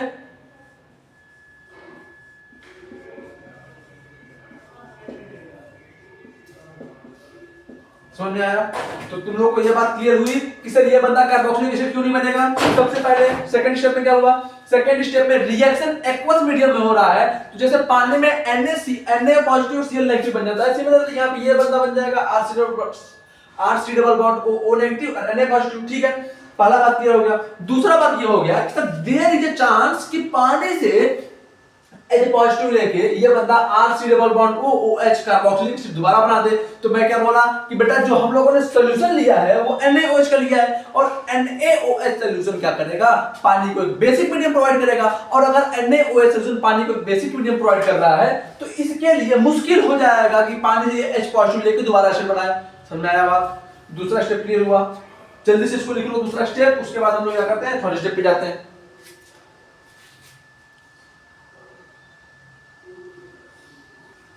चलो भाई अब क्या करते हैं, थर्ड स्टेप समझते हैं। अब थर्ड स्टेप में बेसिकली क्या होता है कि जो R C double bond O negative बना है, ये क्या करेगा, ये बेसिकली इस तरह से दोबारा अटैक करेगा। अरे भाई अब ये बताओ, चार्ज किसी को पसंद है सर, चार्ज किसी को नहीं पसंद, क्यों, चार्ज जाएगा उधार, चार्ज किसी को नहीं पसंद, तो ये अपने ऊपर से चार्ज हटाने के लिए वो यहाँ पे अटैक करेगा। तो यहाँ पे जब ये अटैक करेगा तो क्या होगा, बेसिकली ये जो बॉन्ड है, इस बॉन्ड के दोनों इलेक्ट्रॉन इस कार्बन पे शिफ्ट हो जाएंगे, और क्या बन जाएगा, R negative plus of C double bond O, ठीक है। तीसरा स्टेप क्लियर हुआ। अच्छा आओ सर यहाँ पे R नेगेटिव कैसे बना, एक चांस तो ये भी था, तुम लोग ये कहोगे कि सर यहाँ पे एक सिग्मा एक पाई बॉन्ड है, तो ये भी तो हो सकता था कि R C double bond O negative है। जैसे ही ये बंदा दोबारा यहाँ पे अटैक करेगा, आपको ऐसा भी लग सकता था कि सर ये बॉन्ड एक पाई बॉन्ड ये ब्रेक हो जाना चाहिए था। चलो भाई अगर ये पाई बॉन्ड ब्रेक होता, तो जो हमारा स्ट्रक्चर बनता वो R C O negative double bond O ये होता। अरे भाई ये दोनों आपस में एक दूसरे के रेजोनेटिव स्ट्रक्चर ही तो है ना। Yes sir. तो बार बार यही चलता रहेगा क्या, नहीं सर ये तो नहीं चलेगा। अब सिंपल सी बात ये सुनो कि ये ऑक्सीजन जैसे ही अपना दोनों इलेक्ट्रॉन यहाँ पे फेंक के मारता है बॉन्ड बनाने के लिए, जैसा ही अपना दोनों इलेक्ट्रॉन यहाँ पे बॉन्ड बनाने के लिए फेंक के मारता है, तो बेसिकली क्या होता है, ये है कि इन दोनों ये जो इस बॉन्ड के जो दोनों इलेक्ट्रॉन हैं वो ब्रेक होके इस कार्बन पे चले जाते हैं। रीजन समझ में आया, रीजन क्या है, अगर पाई बॉन्ड को ब्रेक करोगे तो बार बार रेजोनेटिव स्ट्रक्चर ही बनते चले जाएंगे। समझ में आ रहा है। तो प्रॉपर क्या होगा, एक्यूरेट स्विच क्या होगा, बार पहले ये बनाओ फिर ये बनाओ फिर ये बनाओ फिर ये बनाओ, कोई मतलब है? समझ पा रहे बात?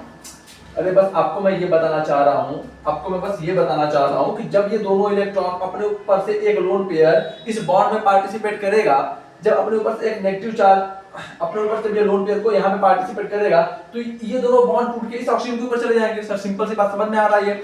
अब बेसिकली होगा क्या, अब देखो यहाँ पे अगर मैं CO2 को देखूं, तो इस CO2 का जो है यहाँ पे इसका ऑक्टेट कंप्लीट है, इसका भी ऑक्टेट कंप्लीट है, इसका भी ऑक्टेट कंप्लीट है, यानी कि जो मॉलिक्यूल बन रहा है वो स्टेबल बन रहा है। तो पहले बात को, अगर हम लोग ये काम करते हैं तो कहीं ना कहीं रेजोनेटिंग स्ट्रक्चर ही रिपीट होगा। इस वजह से हम लोग इस काम को नहीं करते, हम लोग इस चीज को प्रीफर कर देते हैं। समझ आया बात कि सर यहाँ पे कार्बन ऑक्सीजन का बॉन्ड क्यों टूटा, कार्बन और कार्बन के बीच का बॉन्ड क्यों टूटा, अल्काइल ग्रुप और कार्बन के बीच का बॉन्ड क्यों टूटा, ये बात आपको क्लियर हो गई? पक्का? चलो इसको लिस्ट करता हूं मैं, क्योंकि अगर हम लोग कार्बन और ऑक्सीजन के बीच का बॉन्ड तोड़ देंगे तो बेसिकली रेजोनेटिंग स्ट्रक्चर क्या होगा, रिपीट होगा। ठीक है भाई, चलो आगे चलते हैं। ये बन गया R नेगेटिव, ये क्या बन गया R नेगेटिव। अब सुनो, पहले क्या था कि जो हमारा R ग्रुप था, ये पहले था न्यूट्रल। क्या था पहले? ये हमारा पहले न्यूट्रल था। अब क्या बन गया? अब ये बन गया चार्ज। अब ये बन गया चार्ज।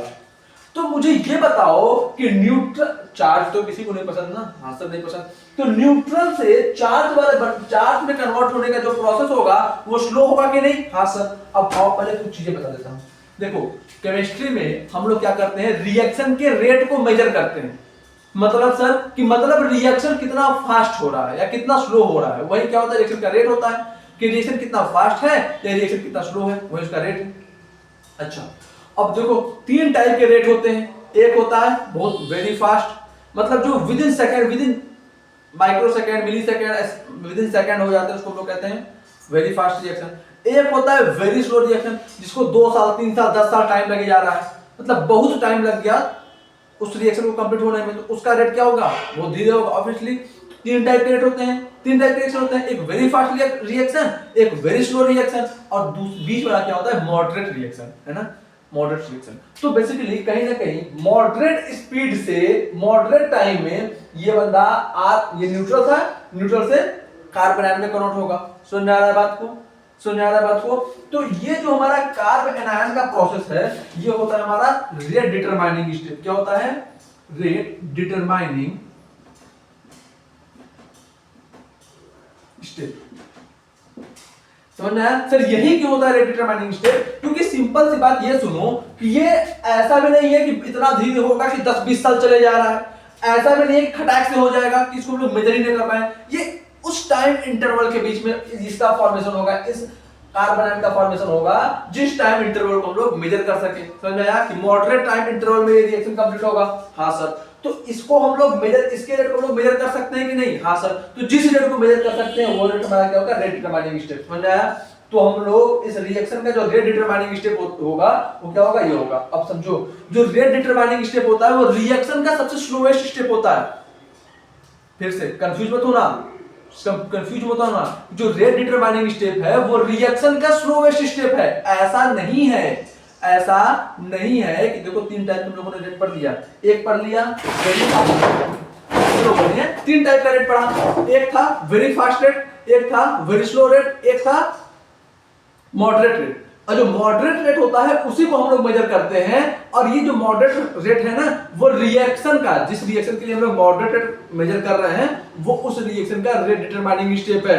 तो सर ये जो आपने बताया था जो वेरी स्लो रेट है उससे कंपेयर क्यों कर रहे हो आप? मैं उससे कंपेयर नहीं कर रहा हूं, ये मैं बोल रहा हूं कि ये रिएक्शन का रेट डिटरमाइनिंग स्टेप है। ये जो वेरी स्लो रेट है इसको तो हम लोग मेजर ही नहीं करते हैं, इसको रिएक्शन में कंक्लूड ही नहीं करते हैं, इसको छोड़ दो।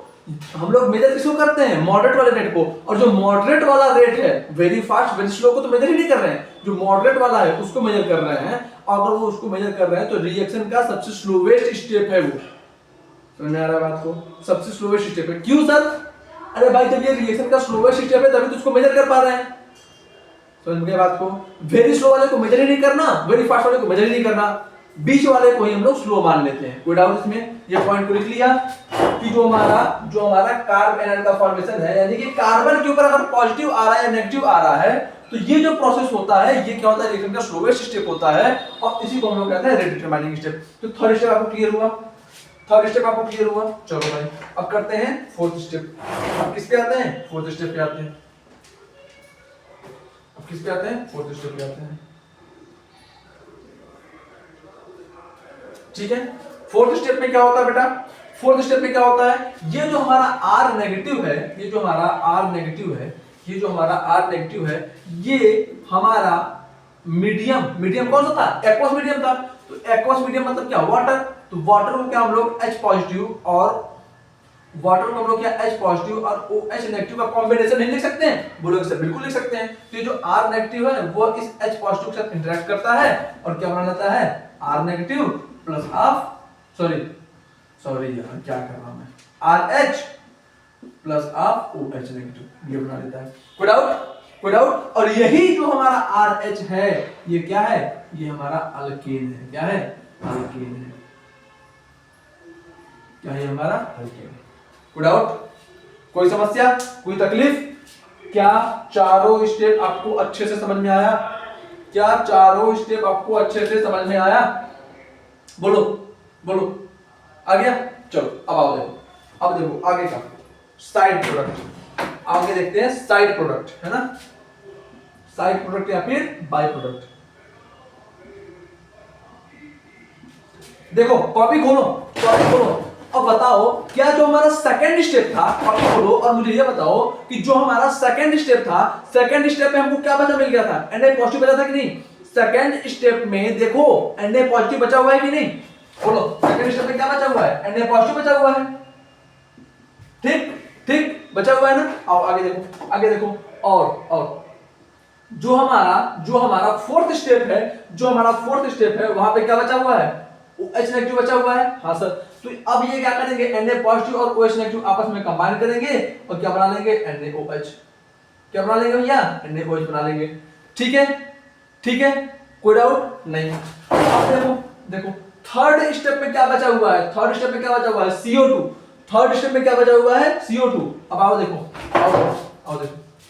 ये जो CO2 है वो क्या है, वो बेटा जो CO2 है ना वो पानी कह रहा हूं, जो CO2 है आपका वो NaOH में बहुत अच्छा सॉल्युबल होता है, यानी कि CO2 are soluble in NaOH। CO2 क्या होता है, NaOH में सॉल्युबल होता है, यानी कि CO2 प्लस NaOH आपस में रिएक्ट करेंगे और क्या बना लेंगे, बताओ क्या बना लेंगे, बना देंगे Na2CO3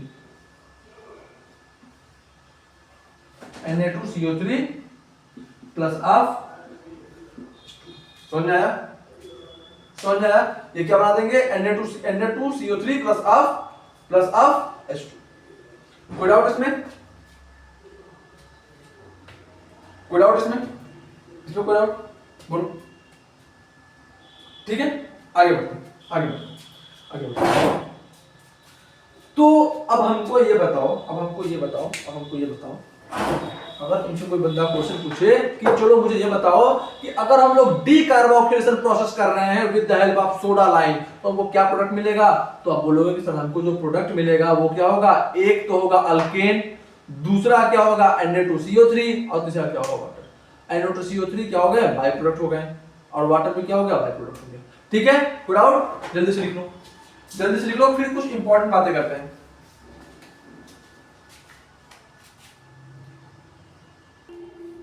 लिख लिया आप लोगों ने, ये लिख लिया? अब आओ एक चीज समझो कि मुझे आप लोग ये बताओ, मैंने ये बोला कि ये जो फॉर्मेशन ऑफ R नेगेटिव है, यानी कि कार्बन आयन का जो फॉर्मेशन है वो रेट डिटरमाइनिंग स्टेप है, यानी कि ये वाला जो स्टेप है रिएक्शन में सबसे स्लो होगा। हाँ समझ गए सर, ठीक है। अब मुझे ये बताओ क्या मैं यहां पे एक पॉइंट लिख दूं, more stable the carb anion,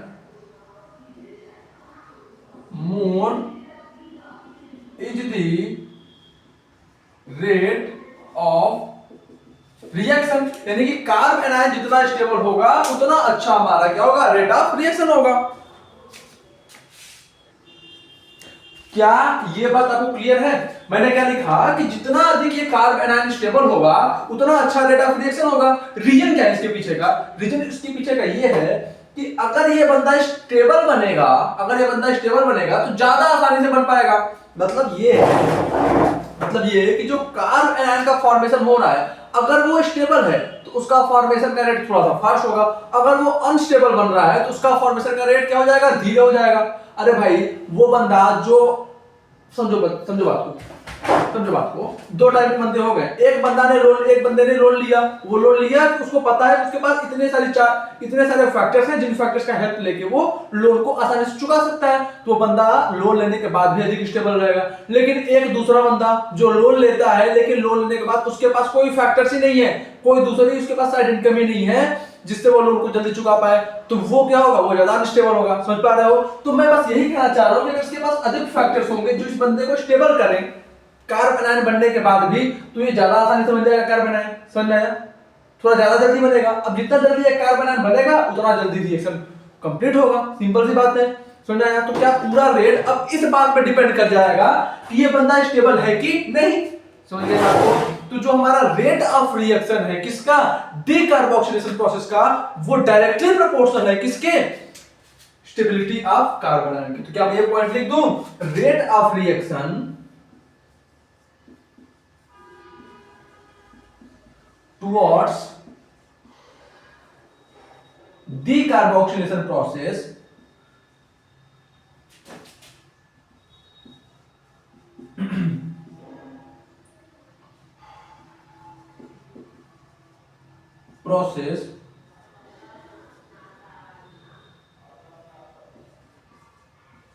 is directly proportional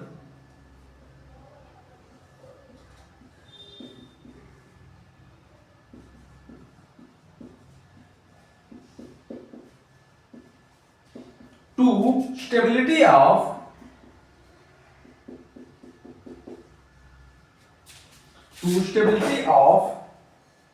carbon ion, to stability of carbon ion। समझ गए बात को?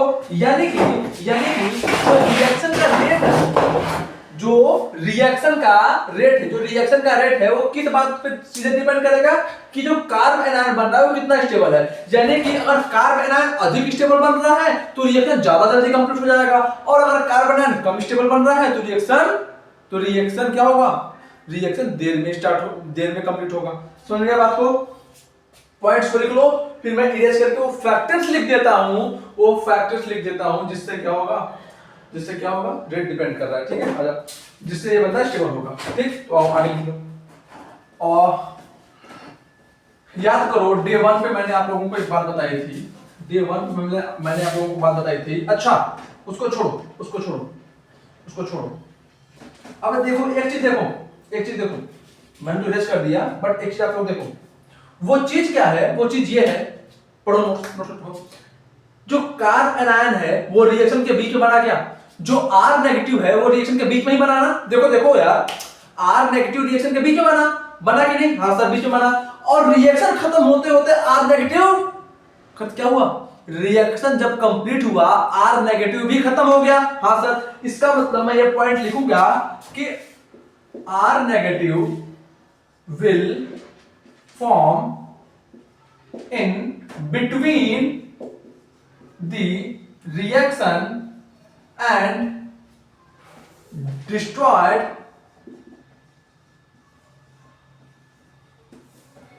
during, या फिर डिस्ट्रॉय लिखूं कि रिएक्शन के बीच में बना और खत्म हो गया रिएक्शन कंप्लीट होते है ना, and destroy as the reaction completed। क्या ये बात क्लियर है कि जो R नेगेटिव है वो रिएक्शन के बीच में बना और रिएक्शन कंप्लीट होते क्या हो गया, खत्म हो गया, नष्ट हो गया।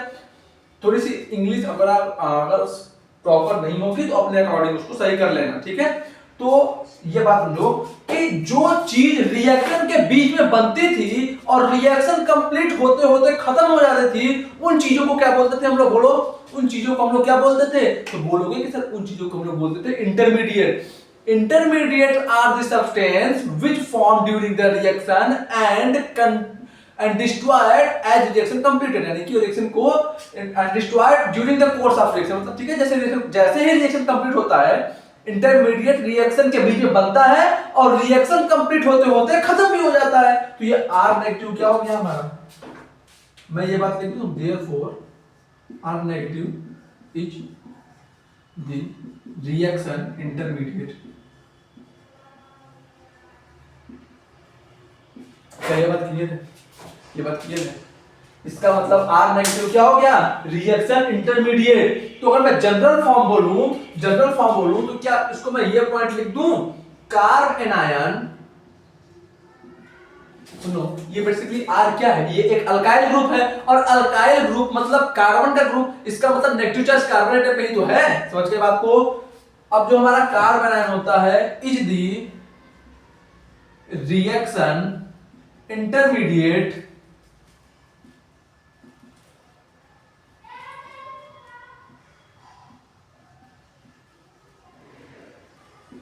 कार्ब एनायन क्या होता है? रिएक्शन इंटरमीडिएट होता है। किसका रिएक्शन इंटरमीडिएट होता है? Of the decarboxylation reaction, of the decarboxylation reaction.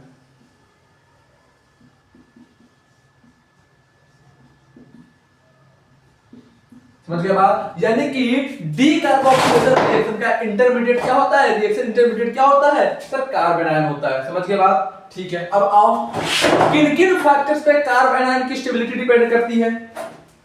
तो क्या लिखोगे? स्टेबिलिटी ऑफ कार्ब एनायन, है ना?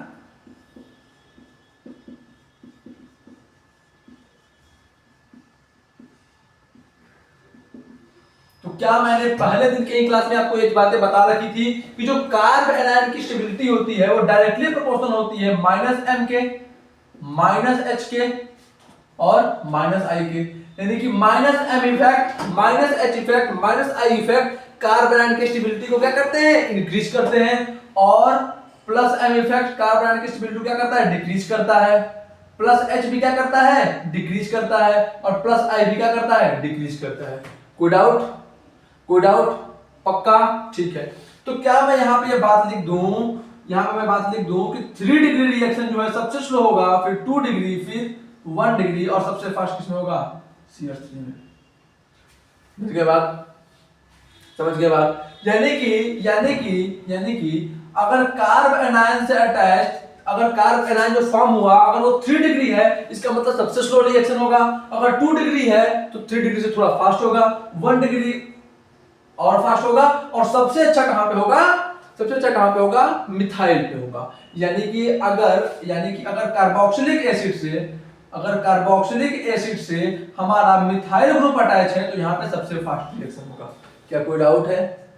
कोई समस्या? ठीक है, लिख लो इसको, लिख लो इसको, लिख लो इसको, ठीक, इसको लिख लो। उसके बाद 1-2 पॉइंट्स हम लोग और डिस्कस करते हैं, फिर कुछ क्वेश्चन करते हैं और कंप्लीट करते हैं टॉपिक।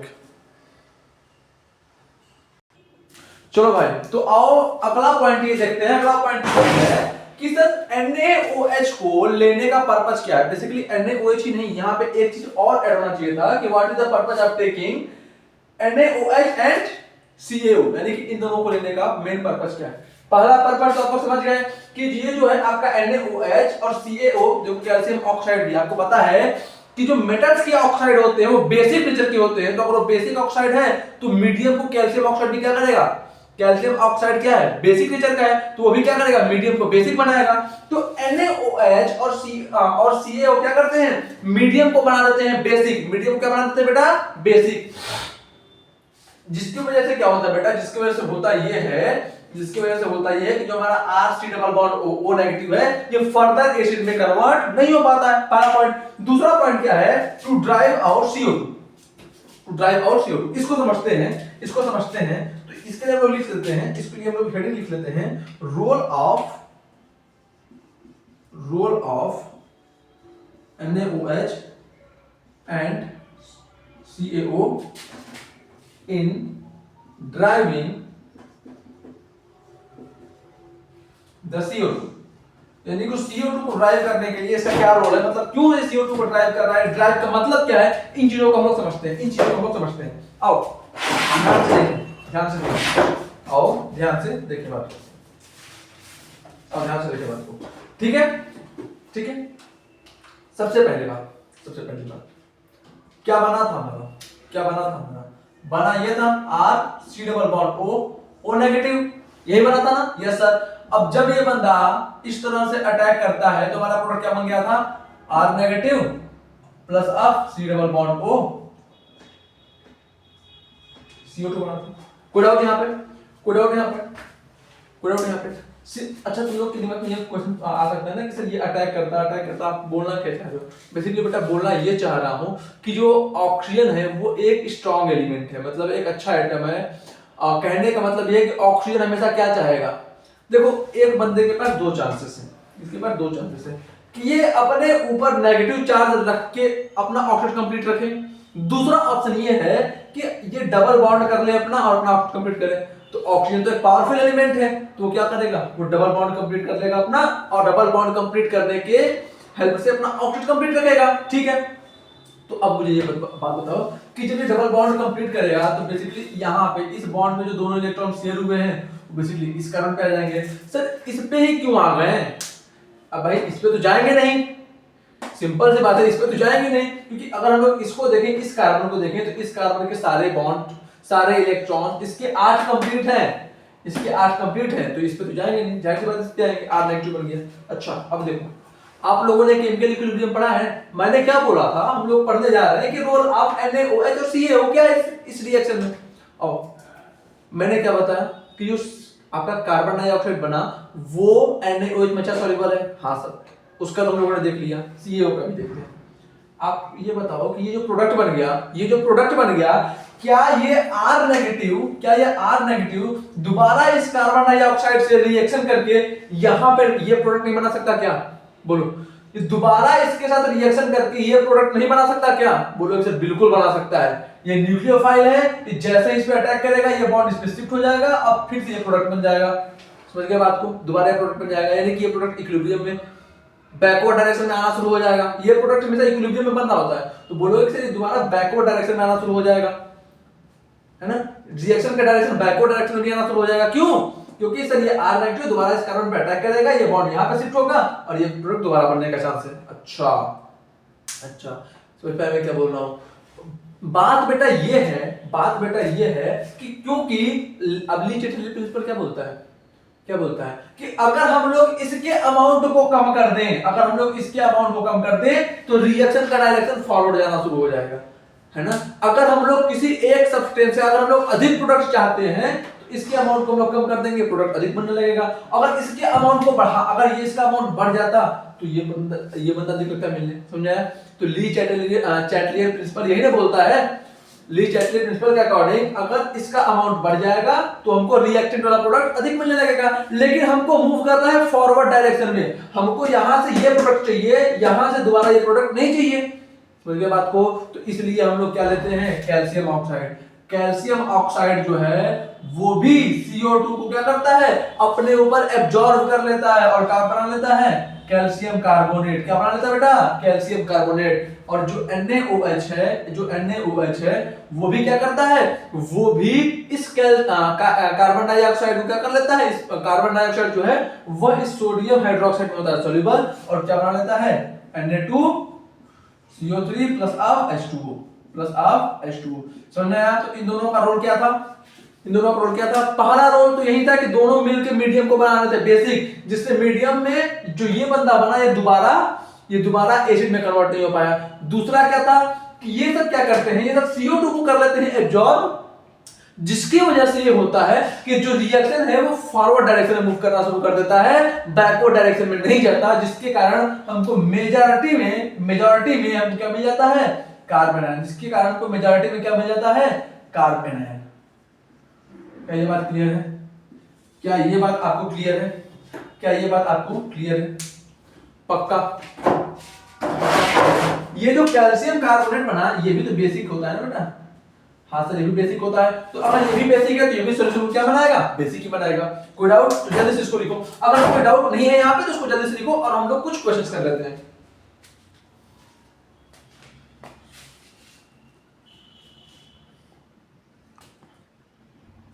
चलो आओ आओ हम लोग क्या करते हैं, इस क्वेश्चन को देखते हैं। देखो एग्जाम, देखो ये फॉर्मेट है ना, ये क्या है, ये तीनों फॉर्मेट है। एग्जाम में आपको इन तीनों फॉर्मेट में क्वेश्चन लिख सकते हैं। अगर ऐसा बोल रहा है कि जो CH3COOH है, पहले हम लोगों ने इसको NaOH से जब ट्रीट किया तो हमको प्रोडक्ट A मिला। अब इस प्रोडक्ट A को जब हम लोगों ने NaOH और CaO के कॉम्बिनेशन के साथ ट्रीट किया हीट के प्रेजेंस में, तो हमको प्रोडक्ट B मिला। तो A और B क्या होगा, तो बेसिकली कुछ नहीं है, ये कुछ नहीं है। यहाँ पर आपको पता है कि यहाँ पे जो A बनेगा वो क्या बनेगा, ये आपको पता है कि जो A बनेगा वो A कुछ हो जाएगा CH3 C double bond O Na negative positive. आपको पता है कि ये सब A यही बनेगा। अब उसके बाद फर्दर जब ये इसका हम लोग डीकार्बोक्सिलेशन करा देंगे इस प्रोसेस से, तो हमको जो B मिलेगा वो B क्या बन जाएगा, जो हमारा B बन जाएगा हो जाएगा CH4। क्या बन जाएगा, CH4 बन जाएगा। ठीक है, अब आओ देखेंगे सर CH4 कैसे बना। मैकेनिज्म में थ्रू जाओगे तो CH4 ही बनेगा ना। चलो अब आगे देखते हैं, आगे देखते हैं। ठीक है, मैकेनिज्म समझ आ गया ना आपको। अब आगे देखते हैं, ऐसा लिखा हो या ऐसा लिखा हो या ऐसा लिखा हो, सब में प्रोडक्ट जो फाइनल प्रोडक्ट है वो क्या बनेगा, CH4 ही बनेगा। फाइनल प्रोडक्ट क्या बनेगा, CH4 बनेगा। क्या बनेगा, CH4 बनेगा। ठीक है, कोई दिक्कत, मैकेनिज्म समझ आया कि नहीं। अरे मैकेनिज्म से एक बार सॉल्व करके देख लेना तीनों प्रोसेस, मैकेनिज्म के हेल्प से तीनों प्रोसेस को एक बार सॉल्व करके देखना खुद से। मैं बोल रहा हूं कि अगर नहीं लिखोगे खुद से तो ऑर्गेनिक अच्छी नहीं होगी। ऑर्गेनिक अच्छी करने के लिए खुद से पेन चलाना पड़ेगा, और एक बार ऑर्गेनिक में हाथ सेट हो गया तो फिर लास्ट के टाइम पे आपका बहुत टाइम बचाएगी। जब लास्ट टाइम चल रहा होगा ना, दिसंबर नवंबर जैन के आसपास का, तो दिमाग में स्कूल का भी प्रेशर होगा, बहुत सारे काम होंगे, कंपटीशन मेंस वगैरह भी आ रहा होगा, नीट वगैरह भी आ रहा होगा, तो उस टाइम पे बहुत हेल्प करेगा, बहुत कम टाइम लेगा ये। इस वजह से स्टार्टिंग में ही इसमें हाथ सेट कर लो। आप देखो मैकेनिज्म करना, प्रोडक्ट आपको यही मिलेगा सर। ठीक है, आओ क्या था मैकेनिज्म में, पता है ना सारी बातें क्या था मैकेनिज्म में। अब आओ इसे देखते हैं हम लोग शॉर्टकट। क्या देखते हैं हम लोग, शॉर्टकट। अरे भाई ये वाला स्टेप समझ आया कि नहीं। सबसे पहले जब लोग उसको ट्रीट करेंगे तो यही मिलेगा, H को H हटता था, अरे base acid, base acid salt बन गया। अब ये साल्ट बन गया, अब यहाँ पे फर्दर उसको किए हम लोग ये किए, मतलब हमको CH4 मिला। आओ देखो, आओ देखो, आओ देखो शॉर्टकट देखते हैं। क्या देखते हैं, शॉर्टकट देखते हैं। शॉर्टकट देख लेते हैं, शॉर्टकट।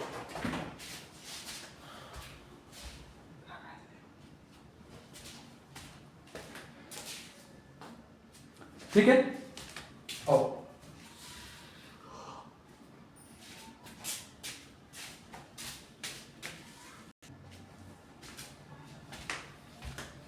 देखो शॉर्टकट क्या है, इस पे ध्यान देते हैं। जैसे मैंने क्या लिया था,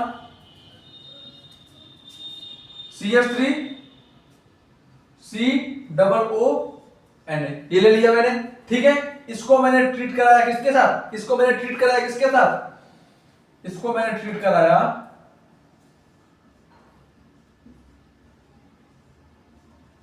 NaOH, किसके साथ, NaOH।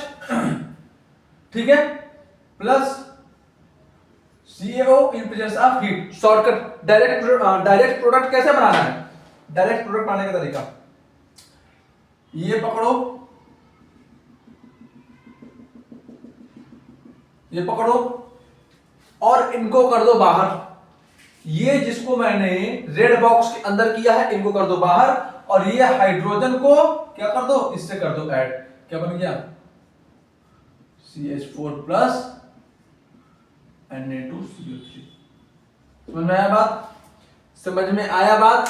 ठीक है, दूसरा तरीका क्या है, अरे आपको पता है कि इंटरमीडिएट क्या बनता था इस प्रोसेस में। दूसरा शॉर्टकट क्या है, दूसरा शॉर्टकट ये है कि आपको पता है कि जो इंटरमीडिएट बनता था इस प्रोसेस में वो क्या है, ये इंटरमीडिएट है। और हमको ऑर्गेनिक केमिस्ट्री में हम लोग को ऑर्गेनिक केमिस्ट्री में मेन प्रोडक्ट का ही रिक्वायरमेंट होता है, साइड प्रोडक्ट से हमको उतना मतलब नहीं होता। ठीक है, ये बनता था। अब ये क्या करेगा, वाटर से H प्लस लेगा और क्या बना लेगा, वाटर से ये H प्लस लेगा और क्या बना लेगा, CH4 बना लेगा। समझ गए बात को। लेकिन डायरेक्ट रिजल्ट ये हो गया। इस तरह से बॉक्स बनाओ NaOH के साथ, और इन बंदों को कर दिया बाहर, ये बन गया आपका CH+। एक क्वेश्चन और कर लें, एक क्वेश्चन और कर लें, आओ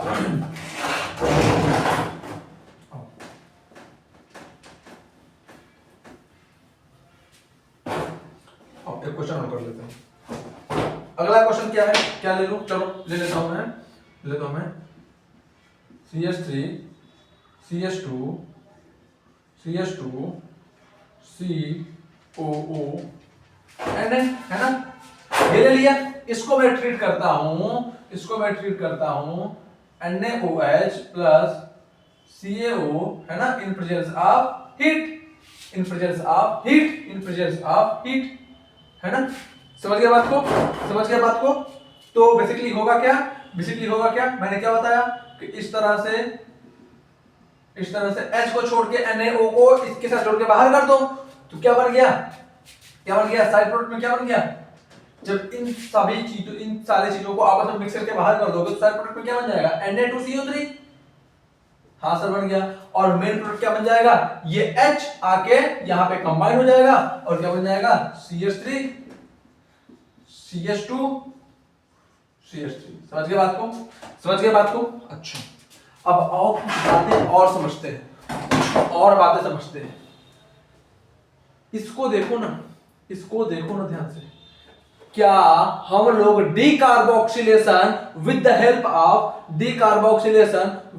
ऑफ सोडा लाइम है ना, in decarboxylation with the help of soda lime we can also prepare methane. बोलो भाई, हम लोग मीथेन बना सकते हैं कि नहीं? हाँ सर मीथेन बना सकते हैं। अच्छा, यहां पे देखो ये ऑड एंड अनसिमेट्रिकल अल्केन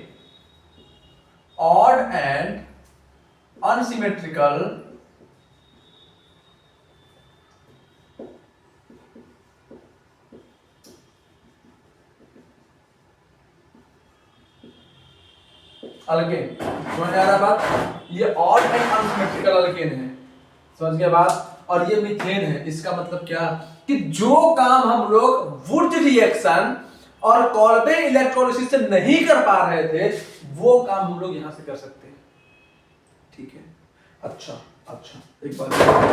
एक बार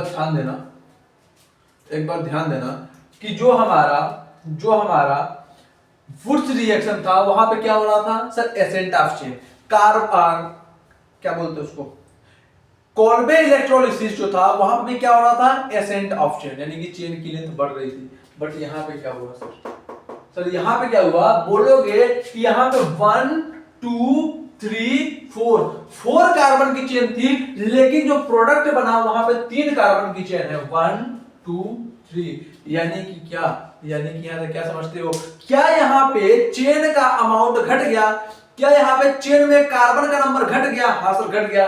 तो हम लोग क्या बोल सकते हैं, बोलो यहां पे क्या बोल सकते हैं कि इन decarboxylation reaction with the help of soda lime there is descent of chain take place। मतलब चेन में कार्बन का नंबर कम हो गया, इसका मतलब descent of chain take place। समझ गए? तो पहला पॉइंट क्या लिखना है, in decarboxylation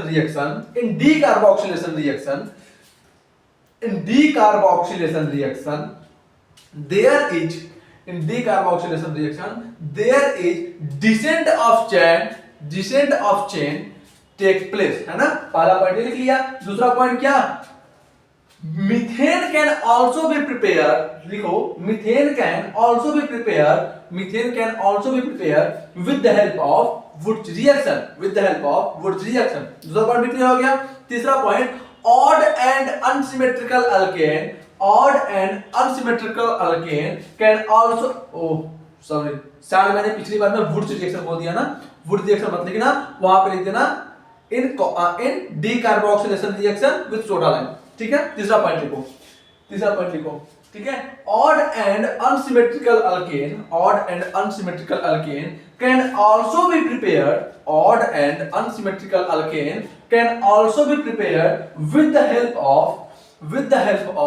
with the help of decarboxylation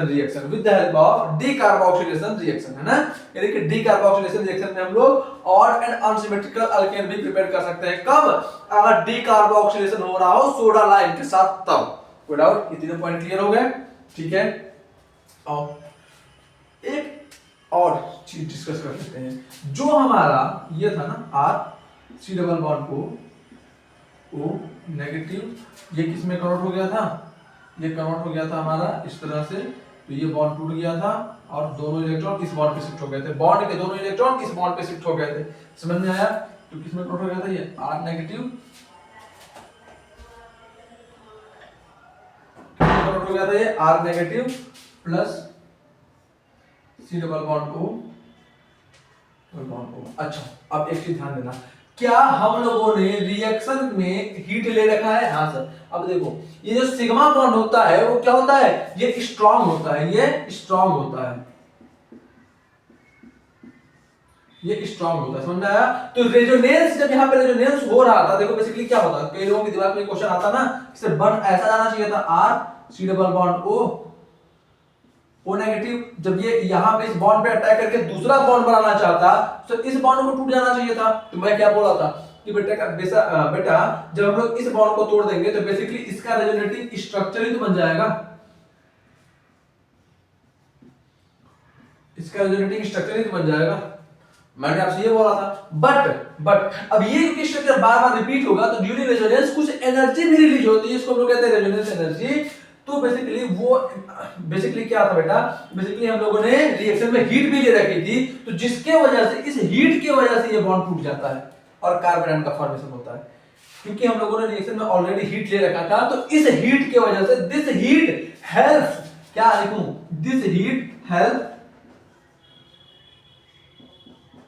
in breaking R C bond, है ना, कि इस हीट के हेल्प से आर सी बॉन्ड ब्रेक हो जाता है।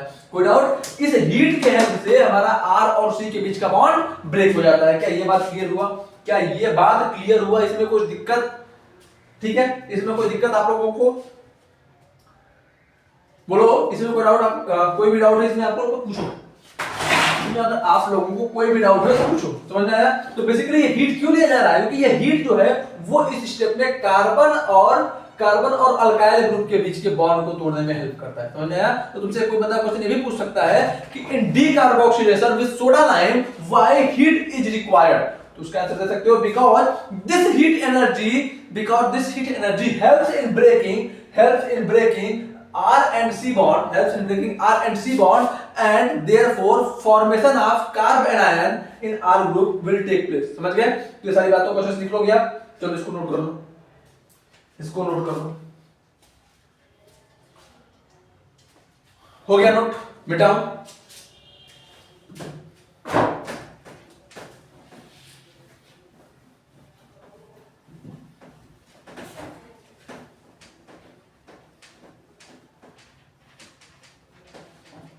चलो क्वेश्चन लिखो, compare the rate of reaction, compare the rate of reaction, है ना। पहला क्या है,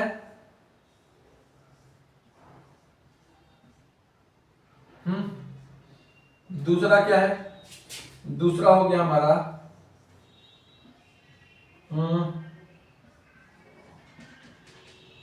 तीसरा क्या है,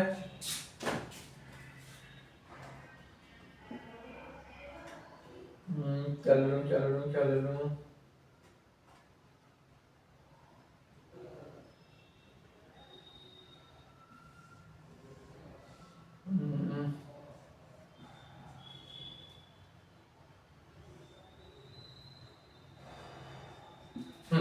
चलो कंपेयर करो रेट ऑफ रिएक्शन, ठीक।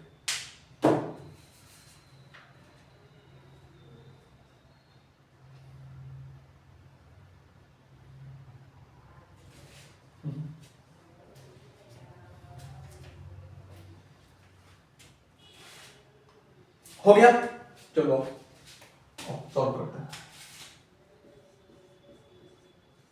तो आपको पता है, यहां सॉल्यूशन लिखना था, क्या लिख दिया, आपको पता है कि सर सबसे पहले होता है फॉर्मेशन ऑफ कार्बन आयन, इसको काटो, यहां बना दो कार्बन आयन, बना दिए। सबसे पहले क्या होता है, formation of carbon ion will take place, सबसे पहले कार्बन आयन का फॉर्मेशन होता है ना, हाँ, आओ सिमिलरली ये हटाओ, कार्बन बनाओ, ठीक है। आओ यहाँ पे, ठीक है।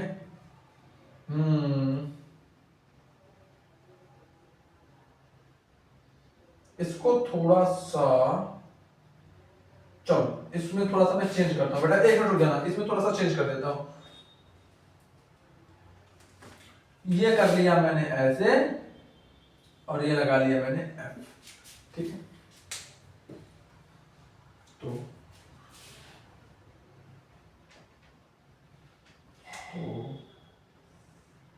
ये हो गया एफ और ये हो गया, ठीक है। अब आओ देखो, यहाँ पे हो गया हमारा, यहाँ पे हमारा क्या बन गया, यहाँ पे हमारा बन गया कार्बन आयन। आओ देखो, आओ देखो, यहाँ पे इस कार्बन आयन को क्या मिल रहा है, प्लस आई इफेक्ट। देखो ये मिथाइल ग्रुप है, अब मिथाइल ग्रुप क्या होता है, फिर एक प्लस आई ग्रुप होता है, यहाँ पे इसको मिला है प्लस आई इफेक्ट। और हमको पता है कि जो प्लस आई इफेक्ट होता है वो नेगेटिव चार्ज को करता है अनस्टेबल। तो जो ए है, जो हमारा पहला वाला पार्ट है, वो चला गया सबसे लास्ट में, वो सबसे अनस्टेबल बंदा होगा। और जो बंदा सबसे अनस्टेबल होगा, ये ये कार्बन आयन को अनस्टेबल कर रहा है ना, ये प्लस आई ग्रुप इस कार्बन आयन को कर रहा है अनस्टेबल, ये प्लस आई ग्रुप इस कार्बन आयन को कर रहा है अनस्टेबल, हाथ कर रहा है। तो जब इस कार्बन को कर रहा है बंदा अनस्टेबल, तो कार्बन आयन बनना चाहेगा क्या, कार्बन आयन का जो फॉर्मेशन का रेट है वो क्या हो जाएगा, कम हो जाएगा। अब जब कार्बन आयन के फॉर्मेशन का रेट कम हो जाएगा, यानी कार्बन आयन जब धीरे बनेगा, तो रेट ऑफ रिएक्शन इस ए वाले प्रोसेस का सबसे स्लो हो जाएगा। कोई डाउट नहीं सर? आओ यहाँ कहते हैं। अब बोलोगे कि सर देखो यहाँ पे नेगेटिव सिग्मा लोन पेयर, यानी कि यहाँ sorry sigma pi, negative charge मतलब यहाँ पे 2 इलेक्ट्रॉन है। हाँ सर। अब ये लोन पेयर सिग्मा पाई, यानी कि सर यहाँ पे क्या हो जाएगा, बोलोगे सर यहाँ पे हो जाएगा हमारा रेजोनेंस। और रेजोनेंस क्या करता है, उसको स्टेबल करता है, ठीक। अब देखो यहाँ पे आते हैं, सिमिलरली यहाँ पे भी हो जाएगा रेजोनेंस। हाँ सर। तो अब सेकंड और थर्ड में अधिक स्टेबल कौन होगा सर? देखो यहाँ पे रेजोनेंस तो हो रहा है, यहाँ पे क्या हो रहा है, 1 पाई कॉन्जुगेशन, और यहाँ पे क्या हो रहा है, यहाँ पे भी हो रहा है 1 पाई कॉन्जुगेशन। समझ गए बात को? तो यहाँ पे सर 1 पाई कॉन्जुगेशन तो हो ही रहा है, साथ ही साथ इसके पास एक माइनस आई ग्रुप भी है। इसके साथ क्या है, माइनस आई ग्रुप भी है। तो यहाँ पे नेगेटिव चार्ज, रेजोनेंस और माइनस आई इफेक्ट दोनों से स्टेबल होगा, यानी कि यहाँ पे ये है प्लस माइनस आई इफेक्ट भी है। समझ गया बात? समझ गया बात? कोई डाउट? नो सर कोई डाउट नहीं है। इसका मतलब जो स्टेबिलिटी का ऑर्डर है, यानी कि 1 सबसे लास्ट में चला गया, फिर 2 और सबसे अधिक स्टेबल कौन सा हो जाएगा, 3। क्या ये बात क्लियर है? क्या ये रेट ऑफ रिएक्शन मैंने कैसे लिखा आपको समझ में आ गया? अरे भाई जो कार्बन आयन जितना आसानी से जितना जल्दी बनेगा, वही तो रिएक्शन के रेट डिटरमाइनिंग स्टेप, मतलब क्या कि रिएक्शन के रेट पे क्या प्रभाव पड़ रहा है। तो कार्बन आयन जितना जल्दी बनेगा उतना फास्ट रिएक्शन। सबसे जल्दी कार्बन आयन कहां बनेगा, सबसे जल्दी कार्बन आयन वहां बनेगा जहां पे स्टेबल होगा। तो यहाँ पे सबसे अधिक स्टेबल यहाँ पे हो रहा है कार्बन आयन, यानी कि यहाँ पे कार्बन आयन का फॉर्मेशन सबसे फास्ट होगा, यानी कि जो थर्ड वाला मॉलिक्यूल है उसका रेट ऑफ रिएक्शन सबसे अधिक होगा। आई थिंक ये बात आपको समझ में आ गई, ठीक है, इसमें कोई डाउट नहीं होगा। चलो इसको लिख लो जल्दी से, फिर मैं एक क्वेश्चन और कराता हूं। इसको लिख लो जल्दी से।